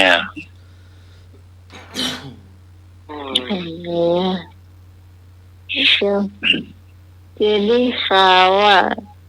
เจดีขาวจริงอ่ะนั่นก็เจดีขาวครับเป็นวงเวียนเจดีขาวเนี่ยการต้นใหญ่แล้วค่ะการต้นใหญ่มาแปลงใต้ดินหรอคนก็เคยอ่านใต้ดินปลาคือรถไปห่อซองต้นใหญ่มีตัวหลอกน้อยเลยครับเห็นแต่หลวงมีตัวโตมีเหมือนหน้าต่ออากาศการใต้ดินเนี่ยโอ้การใต้ดินไว้การลำไยบะหมี่บะหมี่ใต้ดินที่การหลวงการหลวงการใต้ดิน เอารถกันมาเป็นลำมาพอกัดได้ดีมันก็อ่านเดี๋ยว น้องไปจ่ายการตลอดหรอสมัยก่อนน่ะ กัดได้ดีมันก็อ่านเขา ทุกงานนี้ต้องไปเอาครัวตลอดติดเลย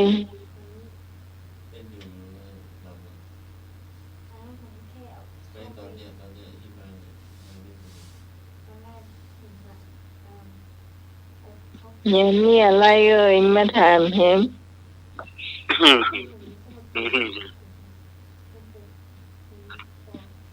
พี่การมีก่อน ก่อนรับแล้วกัน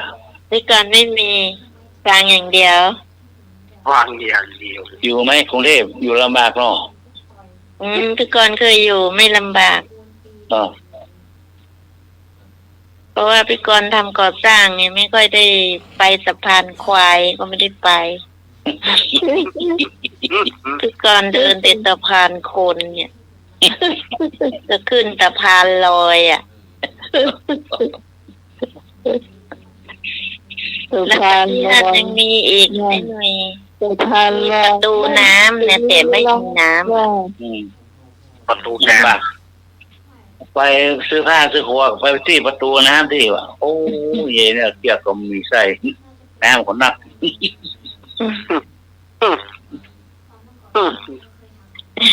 ก่อนนี้ตัวตูหน้านี่ขายเสื้อผ้าขายของโปร ม่วนมาสองที่ที่เอาประตูน้ำก็สนามหลวงอะ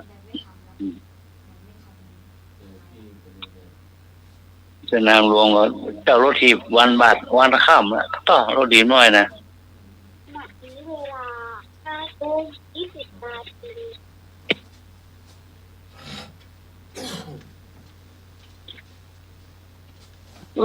มันม่วนเป็นที่ไอ้หนุ่ย ครับ แต่พี่กรณ์ไปทำงานก่อสร้างมันอยู่ มันไม่ได้อยู่ในตัวเมือง เนี่ยนอกเมือง มันขาดไปอีกสะพานหนึ่งอะไปไม่ถึงอ่ะ อ๋อ บ้านไหน สะพานมันขาดไปอีกสะพานหนึ่งไปไม่ถึงใกล้ๆกับอันบางตลาใช่บางกะปิ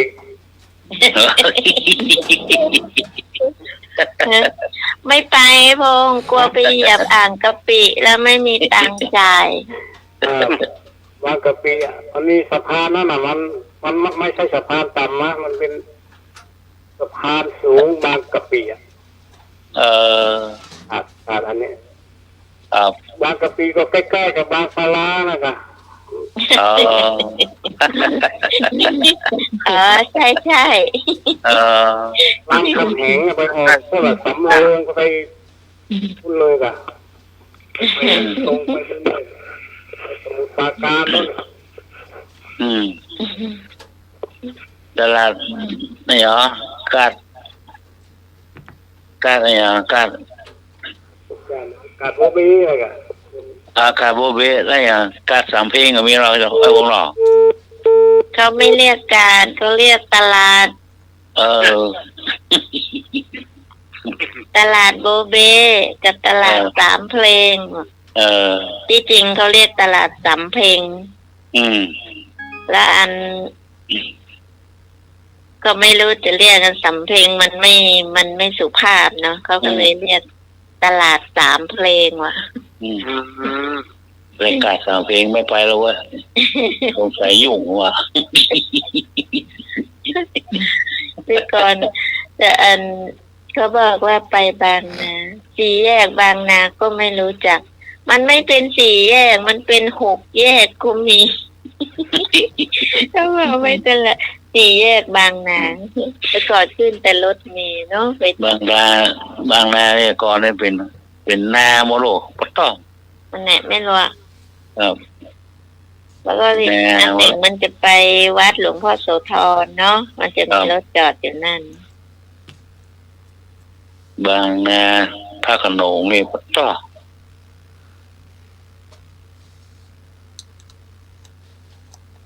อยู่เชียงใหม่แต่มา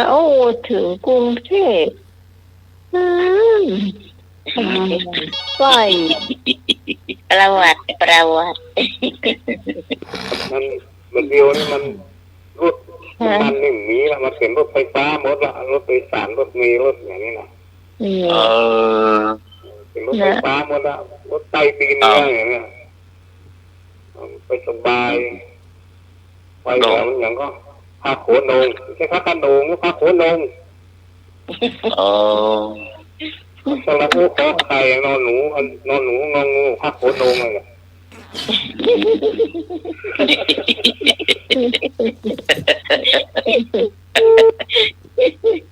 เนี่ยแต่ ก็ใจเอาคำเบิ้ลมาแปลนะ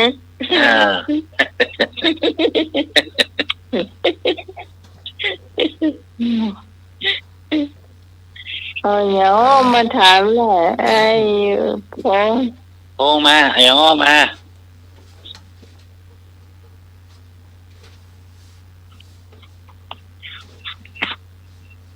อาจารย์สมัครตำราหายหมดแล้วจ้ะ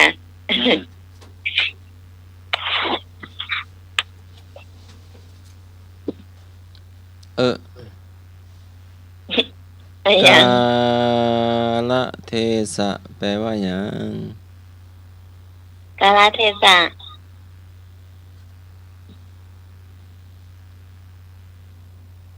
กาลเทศะ เจ้า รู้จักการเวลา ตอบหอปลา ฮะ ไม่รู้ปลากระตือนบอกกันนะ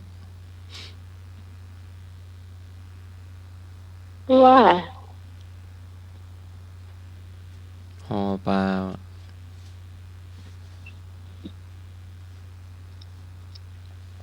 พอปลา เจ้า มันจะพอปลาได้ไง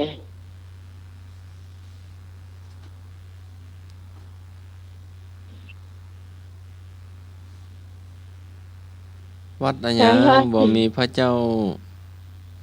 บ่มีพระเจ้าบ่มีพระสงฆ์ วัด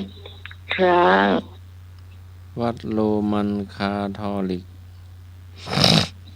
อ๋อ เป็นยังไงอะ แต่ศาสนาพุทธและอาจารย์สมัคร เป็นศาสนาคริสต์กะ จะอันใด กรีซจาก โยมปลากระตือนบอกกันนะวัด ไม่ อะหยัง มี บ่มีพระส พระ งฆ์ เจ้าไม่มีพระสงฆ์ เป็นพระคริสต์ วัดอะหยังบ่มีตุเจ้าพระสงฆ์ นั่นน่ะ วัดอะหยัง วัดอะไรนะกำมันอะไรนะคาทอลิกอ่ะ อยู่กรุงเทพน่ะ จ้ะ วัดพุทธเรานี่แหละนี่อันนี้คำตอบวัดพุทธเราวัดพระแก้ว เฉลยวัดพระแก้ว อ๋อ วัดพระแก้วอ่ะโอ้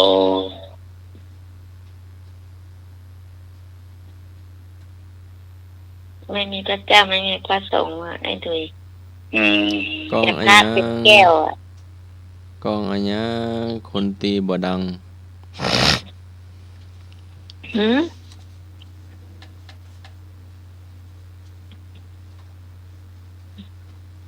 ว่ามัน คนตีบดัง เอ๊ะ กองรู้ กองอะหยังคนตีบ่ดัง กองรู้ ย่าง กองว่าง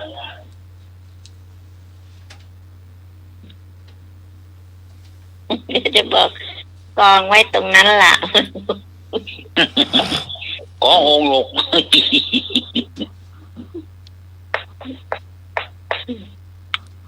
กองขี้เหงื่อ เขาขี้แยว เชื่อกองเชื่อนั่นน่ะกองไว้ตรงนั้นแหละอ่ะ ก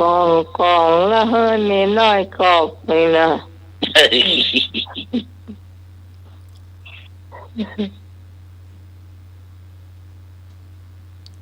อนาคตคืออะหยัง อนาคตคือจิกุง ปกติว่ากองเข้า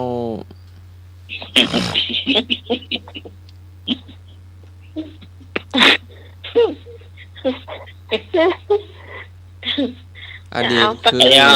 เอากว้าง กินทุกวันไม่เบื่อ กินทุกวันไม่เบื่อก็ข้าวนะกะ ฮะ ไข่ข้าวกับไข่ไอ้หนุ่ยนะ แน่นอน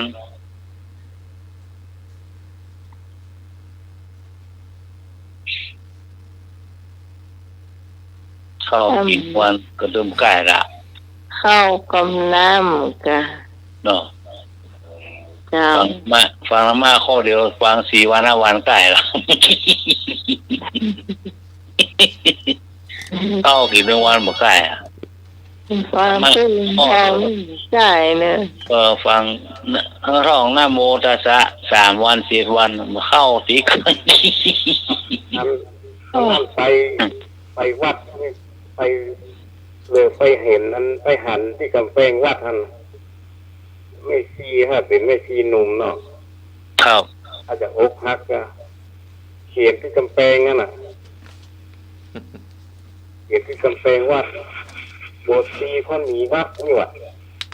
ถ้าน้อยขึ้นมาต่อน่ะอกหักเพราะรักชีวะต่างคนอกหัก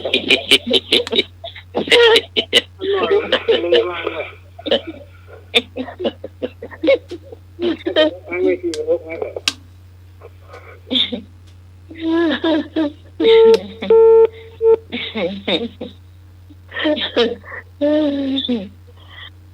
ไม่แก่ทั้งนอกเนี่ยอกหักเพราะรักชีหมอ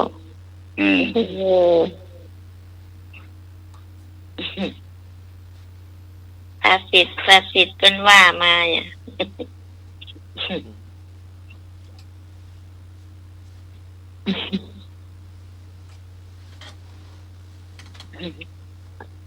ลามขึ้นแล้วรีบตักแบบแปลความว่าไง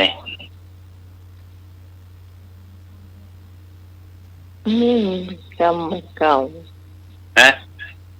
กรรมเก่า คำเก่าฮะโอ้เด็กมางงละชูหน้าหนูเรา ให้รีบตัดกะตอนนั้นให้รีบตัดกันยามรักก็ต้องไวไฟเหรอไอ้หนุ่ย แม่นแก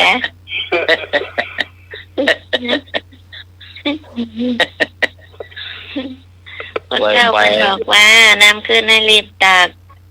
เวลาทำงานจะได้เงินดีๆยามมีแรงอยู่ก็ให้รีบกอบโกยไว้ เจ้านะตาคือเรียนตากับลูกที่1ที่2แล้วลูกเนอะอ่ะ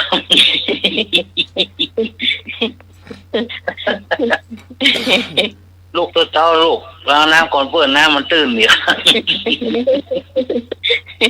โอ้กินเองเลยบอกอีแม่เงา เดี๋ยวจะเหมือนที่ไปก่อนอยู่ที่ทำงานนะเขาตื่นมาตั้งตี 1 ตี 2จริงๆแหละไอ้หนุ่ยน้ำไม่ค่อยไหลเนาะเพราะว่าก่อสร้างคนมันเยอะ แม่น แกลองแม้แต่ขันน้อยๆแกก็ยังใส่เลยหนุ่ยคนอื่นนี่ไม่ได้น้ำ โนแต่ก็ เจ้าน มัสการครับ ครับผม กอบโกยได้กอบโกยไปเลยครับน้ำขึ้นให้รีบตักเนี่ยกอบโกยอย่างได้ก็เอาไปเลยครับมันต้องรอเวลาครับ ครับนมัสการครับ มาขึ้นประพาสแต่เนาะ น้ำพึ่งเรียนครับ โอ้ กินที่ลาบตะลามายืด น้ำพึ่ง โอ้ตาย กินลาบโกนแล้วร้อยแล้ว พูดไปบอกแม่ว่าแม่ไม่ใจอย่างบนโยกของตีเลย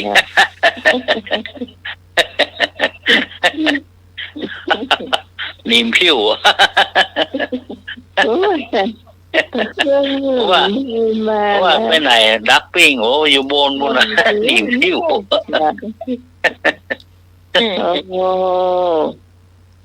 สโลกสไลด์เอาบ่เคยได้ยินสักคำเดียว จำพ่อพี่ก็มาห้องว่ะ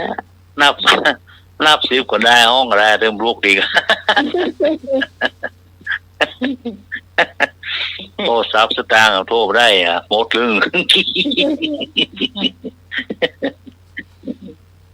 ผมเติม100นะกินไฮแซ่บหมดอ่ะ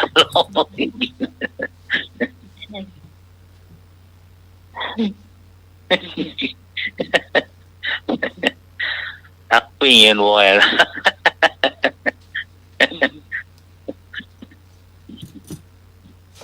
ซื้อของทูหรอกไปเปลี่ยนที่นี่กัน เปลี่ยนซิมเลยเหรอเอา เปลี่ยนเป็นวันทุกข้อเหรอ เนี่ยครับ อืม ได้คอเดียวอะนะมึงได้คอเดียวอะนะ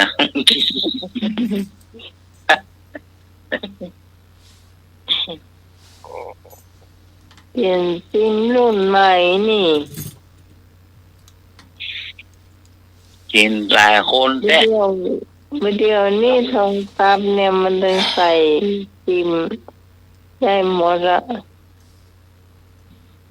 แต่ก็ต้องดูจิมตัวอีกเถอะโทรศัพท์กับซิมจีเต้ากันกองเนี่ยทำเป็นเต้ากันนี่หูเหลืองจะเรียกกระตัดเรียกกระตัด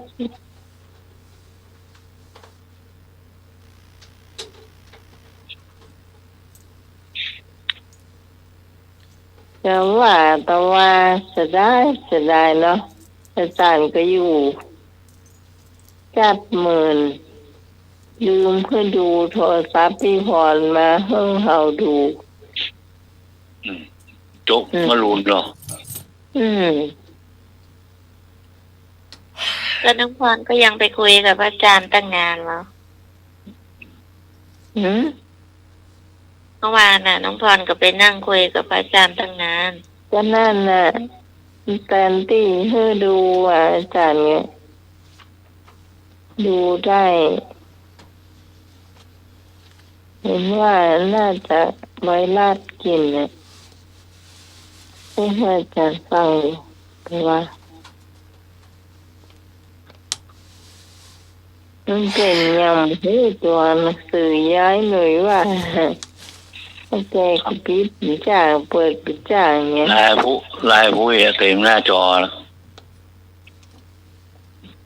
ถ้ามัน ไม่ค่อยออกเลยนะไหม ฮะ พี่ก็ลองปลดล็อกดูปลดที่แรกได้ปลดที่หลังปลดไม่ได้ปลดล็อกอะ แล้วทีนี้แกก็ว่าจะเปิดแล้วมันบ่ขึ้นน้องก็ว่ามันก็ตัวที่2ตัวที่2กดมาขึ้นมาเสียงมันก็ขึ้นอ่ะ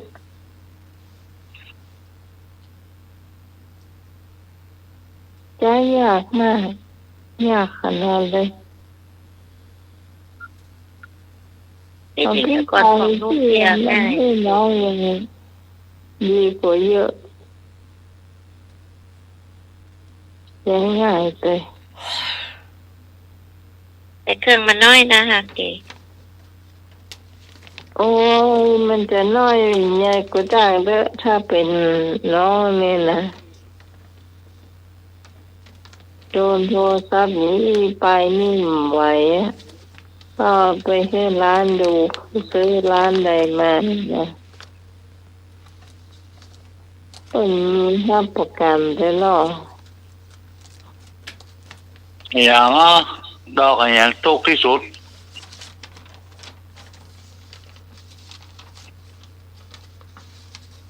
ดอกยังตกที่สุด ครับ ดอกตก ใช่นั่นมันเศร้า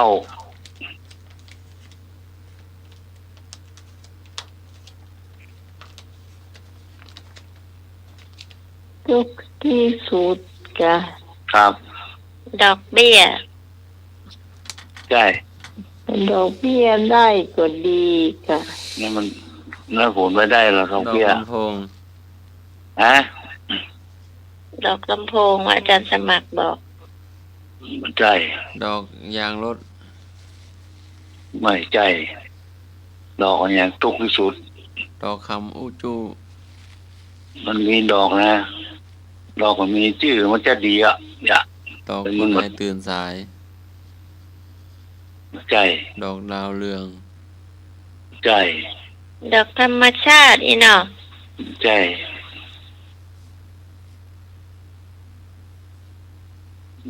ดอกมันมีจักงามอ่ะอย่าวาสนามันหมี ตกไม้จันทร์ อยู่วาสนามันดี มาตรการครับ ครับ เจ้า มันคือดอกทองครับนอกครับนมัสการครับ ยังครับยังใจจ้า ไม่ใช่วันนี้ใครพูดนะ ตองไว้จันทร์ ไม่ใช่นั่นไม่ถูกอ่ะที่พองดอกมันอะไรมันชื่อมันก็จัดดีนะมันโรยสักเตือ ของบ้านไม่รู้รวย ถูกต้อง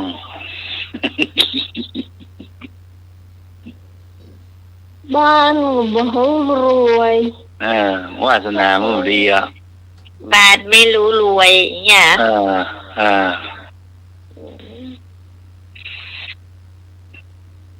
วาสนาดีมันดีเนาะงามแต่มันโรยสักเตือ โอ้ดีท่าทางดีโง่เฮงดีมันโรยเขาเปิดสักเตือ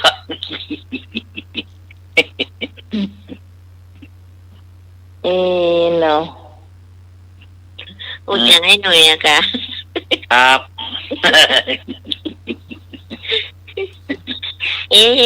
หุ่นเราก็ดีนะทำไมเราไม่รวยสักเตื้อ โรยสักเตือนี่มาทำบุญโลก ทำแล้วเหรอ ก็จอมประวัติว่าไปโลก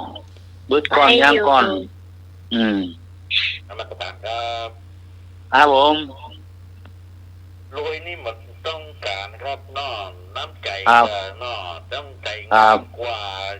ร่ำรวยกันนอกครับน้ำ ครับ น้ำใจครับนอกตามนมัส อุ กา ป ร กรณ์เอาทั้งสองอย่างแหละ อืม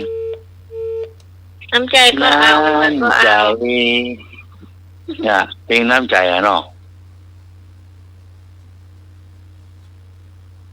คนรวยอยู่แล้วก็พูดได้นะคะ เนาะ คนไม่รวยก็อยากรวยแล้วก็อยากได้น้ำใจด้วยเนี่ย นะครับ ถ้ารวย น้ำใจ รวยตึงเป็นแล้วรวยน้ำใจแบ่งปันคนอื่น ครับ เนี่ยเจ้าถูกต้องเลยล่ะ โดยโดย เอื้อ ดี เฟื้อ โดยเนาะ เผื่อแผ่ โดยโดย เนาะ ทานโดย แบ่งปัน โดยการโดย วาสนาดีหรอเนี่ยวาสนา โอ้แต่ว่าเขาก็แบ่งปันแล้ว ครับ แบ่งปันกล้วยง่ายเลย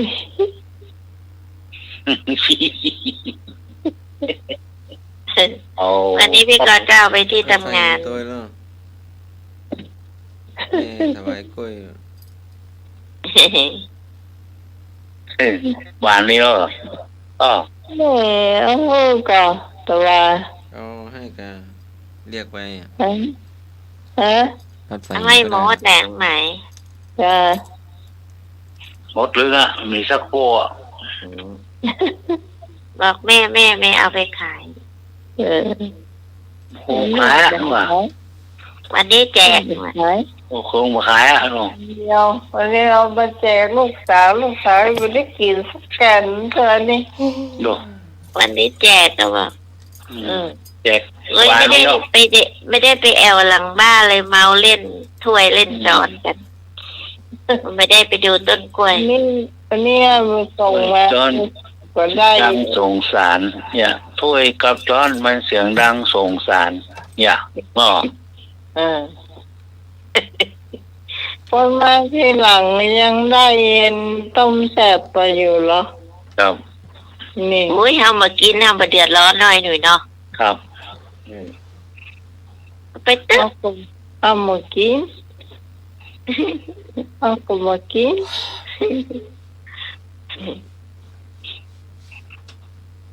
เอาได้กล้วยมาก็ดีละ เขาก็ได้เงินปานเขายังไม่ได้กินสักแกนก็ กล้วยหวานเนี่ยเหรอเขาเหมาะกล้วยใหญ่เลยละก็รอด กินแก่นมันก็อิ่มเลยหน่อย ำดำมะเขือก็ลำเลยเหมาะ เมาไปอันนั้นเนี่ยเมาไปนั่นไปนี่เลยมันได้ไปกินตะกามไปหน่อย รอกินมากินเหรอ กับมันแบบว่างเตอ ที่กินอะเอาผมได้2-3 กรัมมากันเดี๋ยวสดไปพุ่นเดี๋ยวสดไปให้มาปิ้ง อั มาน นั้น กิน แน่ ต่อ ก็เอานั้นเอานี้มันก็ดีนะดูเขากินมันก็ม่วนดีนะหน่อย ครับ แล้วก่อนไอ้หน่วยว่าเล่นอย่างบลังฟาโล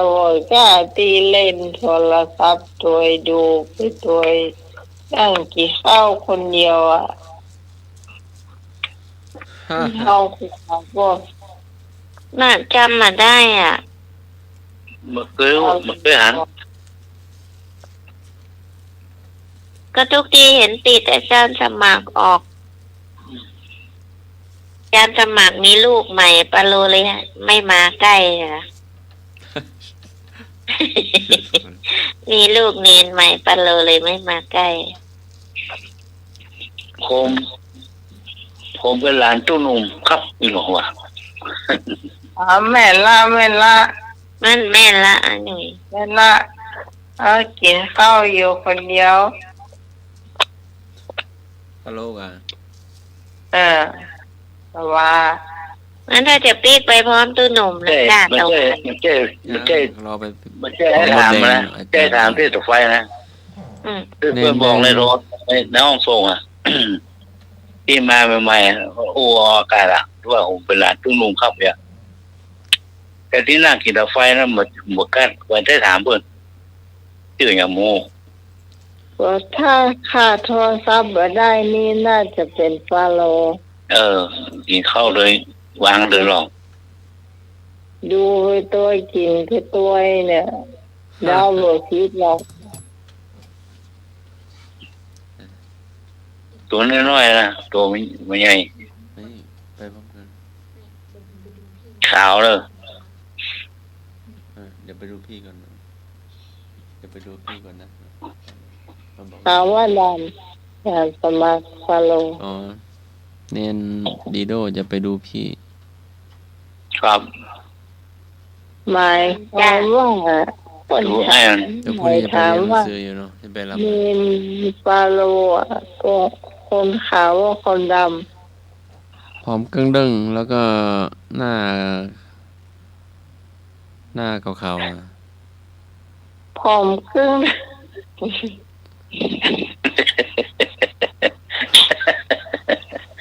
ผอมครึ่งๆไงอาจารย์สมัคร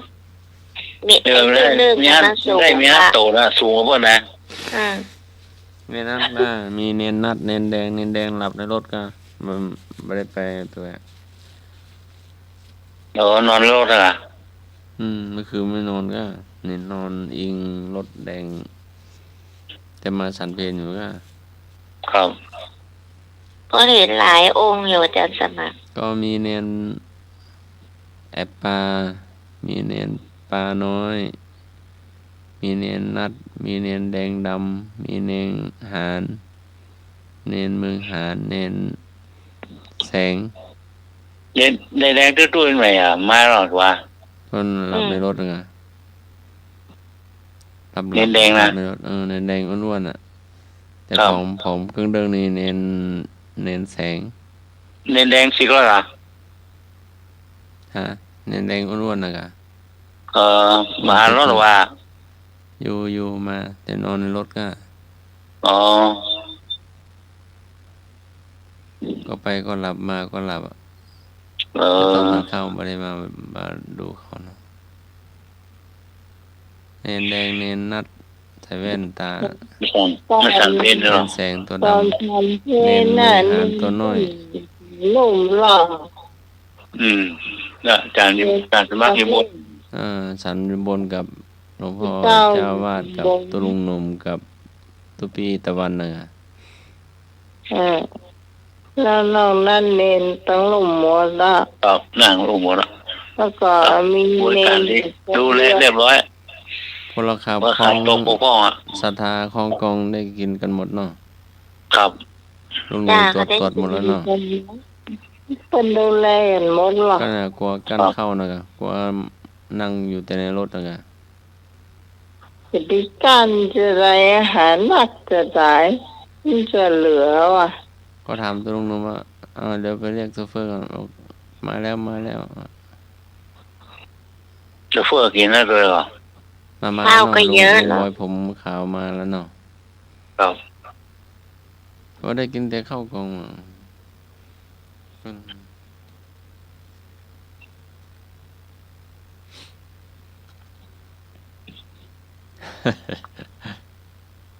ข้าวกล่อง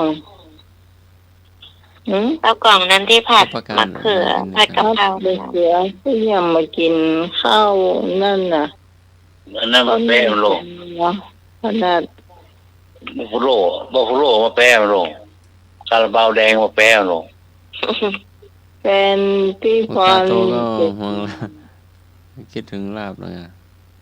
ก็ให้เงินไปแล้วเนี่ยเอาอ้อยให้เอา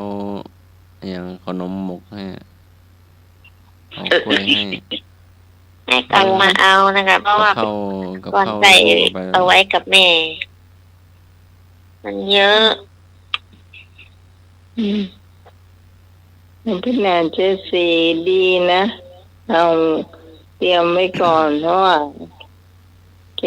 เขากำลังออกบ้านแกโทรหาละอยู่ไหนอยู่ไหนผมมาแล้วนาย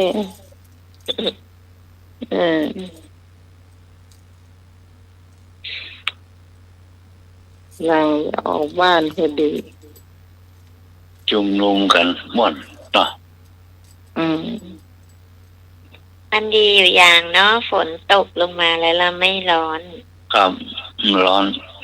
มันมาฮ้อนก็มานะฮ้อนขนาดเหมือนกันเนอะออกบ้านไปก่อน ตอน เนาะ บ่ายด้วย ครับร้อนตกเป็นแห่ฝนอ่ะ มันดีเย็นดี ตอนเข้าไปฝนมาตกหรอ ตอนเข้าไปนะฝนจะตกหรอ ครับมาตก การก็นึกว่าพระน้อยจะนำขบวนพอป้ากันขึ้นรถเสียเปิ่นหรือว่าจะเอานำขบวนพี่กวางอย่าไปตั้งกล้องตั้งหน้ารอ หนังตึง ส อ่ะ มัครก็นำแล้วเหรอ ไม่ได้มันต้องนำขบวนเหมือนอาจารย์นะการไปอยู่ อาจารย์รีบมาดูแลวัดไงตุลุงหนุ่มตุลุงทุวีตะวันก็มาก่อนทันเพนเสร็จสักวางก็มา ครับ รออาจารย์แล้วก็ จริงรอถวายมันมีภัยหามพ่อตาลเหลือ ครูบาก็ถามหาศรัทธาก็ถามหาเนาะ แม่น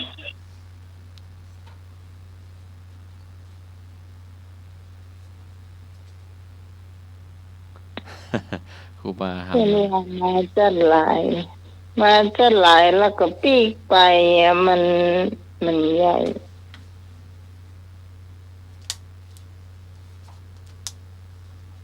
ธุระพักฟังก่อนค่ะ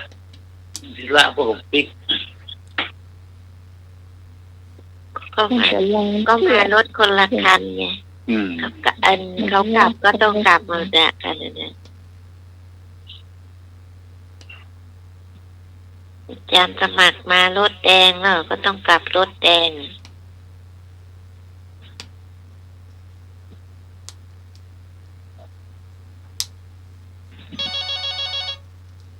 ครับ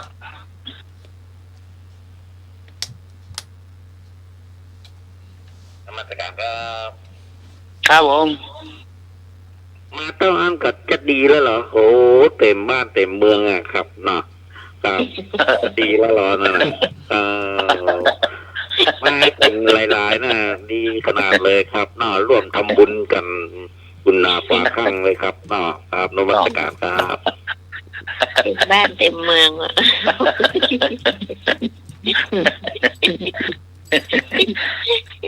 พรุ่งนี้ไปใหม่เนาะ จะได้กว้างเนาะ มีสองสีอ่ะสีเหลืองกับสีแดงสีขาวอ่ะ พรุ่งนี้ไปใหม่เนาะพรุ่งนี้ไปบ้านน้าใหม่เนาะ ใจลึกนะขอโทษ ที่อื่นเขามาใส่ลูก นั่นน่าสักตีห้าไปเนาะ ครับ มันสนุกล้นดีเนาะมากกว่ามันรถติดเดี๋ยวติด เปลี่ยน แดงนี่ เปลี่ยนปากกาใหม่แล้วหรอพ่อขาวจ้านี่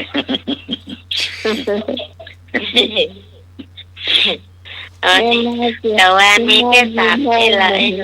ครับ เปลี่ยนใหม่ละอันเก่าเอ้ย โอ้ดีนะใหม่แต่งตัวแล้วดีแค่มาอย่ามาโวยแต่วายนะ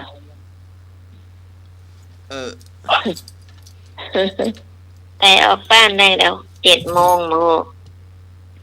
ประมาณนั้นเนาะ แต่ว่า โต้ยกันโทรปลุกกันก็ตีห้า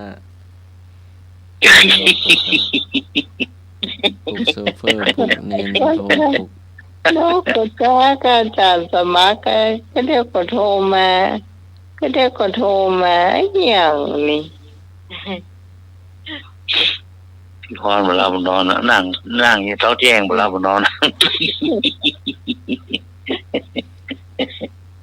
เอาไว้ปลูกเน้นน้อยแต่เจ้าจี้เหรอ เน้นน้อย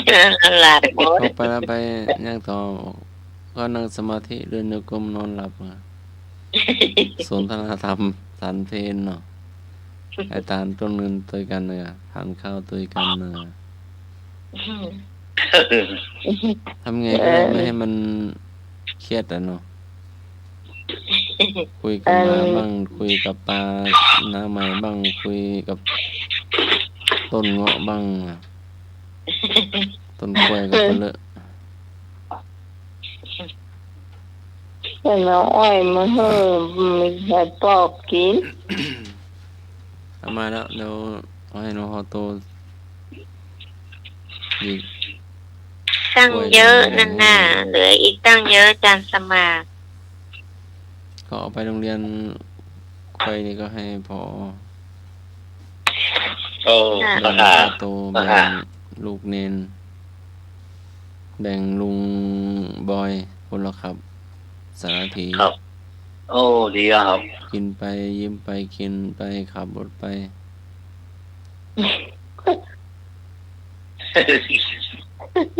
เหลืออีกตั้งหลายเล่มนั่นน่ะ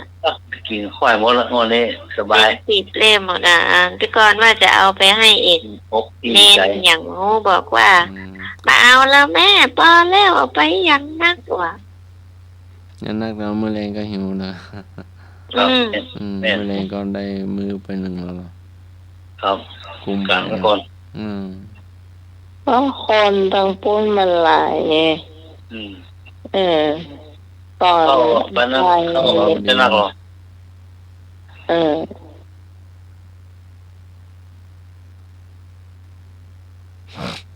นักษาว่าอย่างไรก็เป็นเหมือนมันยิบนะ อิ่มบุญอิ่มปลาสเป็ด พรุ่งนี้ก็ไป เป็น ให ไป ม่ ก่อนว่าบอกว่า เอาไปบ้านนู้นมาแล้วทำไมมากินข้าวที่บ้าน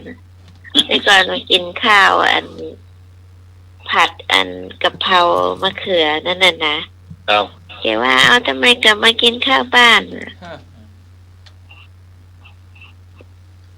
มัน ไป ที่ ก่อนก็ไม่พูดอะไร ว่าแกกล่องละ แกกินข้าวแล้ว อืม ไปก่อนมาถึงตะกรรมที่หนูก็โทรหาว่าไปก่อนก็เพิ่งมาถึงบอก มาถึงบ้านเป็น2 โมงแล้วเนาะบ่าย2 โมงแล้วก็กินข้าว ก็อยู่ตรงนั้นมันไม่หิวนี่ เห็นเขากินอร่อยกันก็ดี มันก็จะหิวเนาะน้องก็กินที่อันออยมเฮอดีที่เขาอยู่ด้วยกันนั่นน่ะ จ้ะ กิน ออยไว้ว่าที่หมายว่าจะกินน้อยเดียวเกือบหมดแล้วลาดไปเลย หิว มันกินหมดแหละ ก็ตี 4อะน้องลูกก็ โอ้ ตื่นมานึ่งข้าวเนาะ ไม่นึ่งเข้าเข้าอีหัน ตื่นมานั่งสมาธิ ก็เรียกว่าโทรศัพท์จากสมัครมานะกะ ก็ลูกๆนะ เดี๋ ค ยว รับไปแล้ว มีข้าวฉันก็ไปแล้วนะครับถามอย่างนั้นนะครับ แม่ต้องกวาง มีก็บอกว่า ไปเอาข้าวมันก็จ้าเหียไปเอาอันนั่นมาก็ต้มหลอดขมเบามาอย่างใหญ่เลย ก็ก็บ่มารอดก็บ่มาเอาก็ด้านหูมาปีกไป มาลอยเลยไปอ่ะ รถโดนนะครับ ฮะ รถโดนไปนะครับ กะ ธรรมดาครับ ครับผม คือผมมาได้ครับ ผมเป็นกระยมครับน้ากระยมปูตะบุบรกิจโจครับน้า นี่ เตียว นี่ ไป วิว เตียว เนาะ มา ครับเต้นเลยครับน้า หลวงพ่อหนุ่มลูกไปโยมแฟนแท้จะมานั่งเอาหลวงพ่อหนุ่มก็ว่าเดี๋ยวให้ทุกเจ้าสันก่อนเจ้าอันนี้ก่อนเถอะแฟนแท้น่าจะนั่งแทนหลวงพ่อหนุ่มนะเตียวไปเตียวมานะครับ ชวนแกกินข้างล่างแล้วแกไม่กินจะว่าจะคอยเป็นขยม เป็นขยมหลวงพ่อนะเข้าก้นบาทนะครับ พ่อหนุ่มก็เอารอหลวงพ่อลูกก่อนว่ะ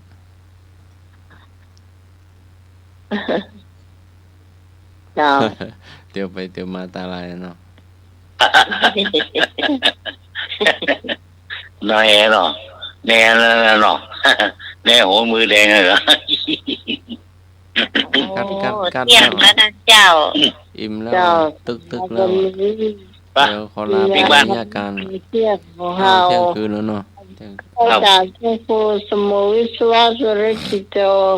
ผู้อำนวยการสถานีที่เมตตาเวลาเพื่อกับรายการธรรมะไขเครียดนะเจ้า ขอบคุณว่าอาจารย์สมัครยานาสีโลนะเจ้า ขอบคุณให้หน่วยสว่างเมฆเจ้า ครับผม พี่กรกำมลเคยกลางเจ้า ค่ะ ผู้ฟังทุกคนที่ฟังจนจบรายการเนอะ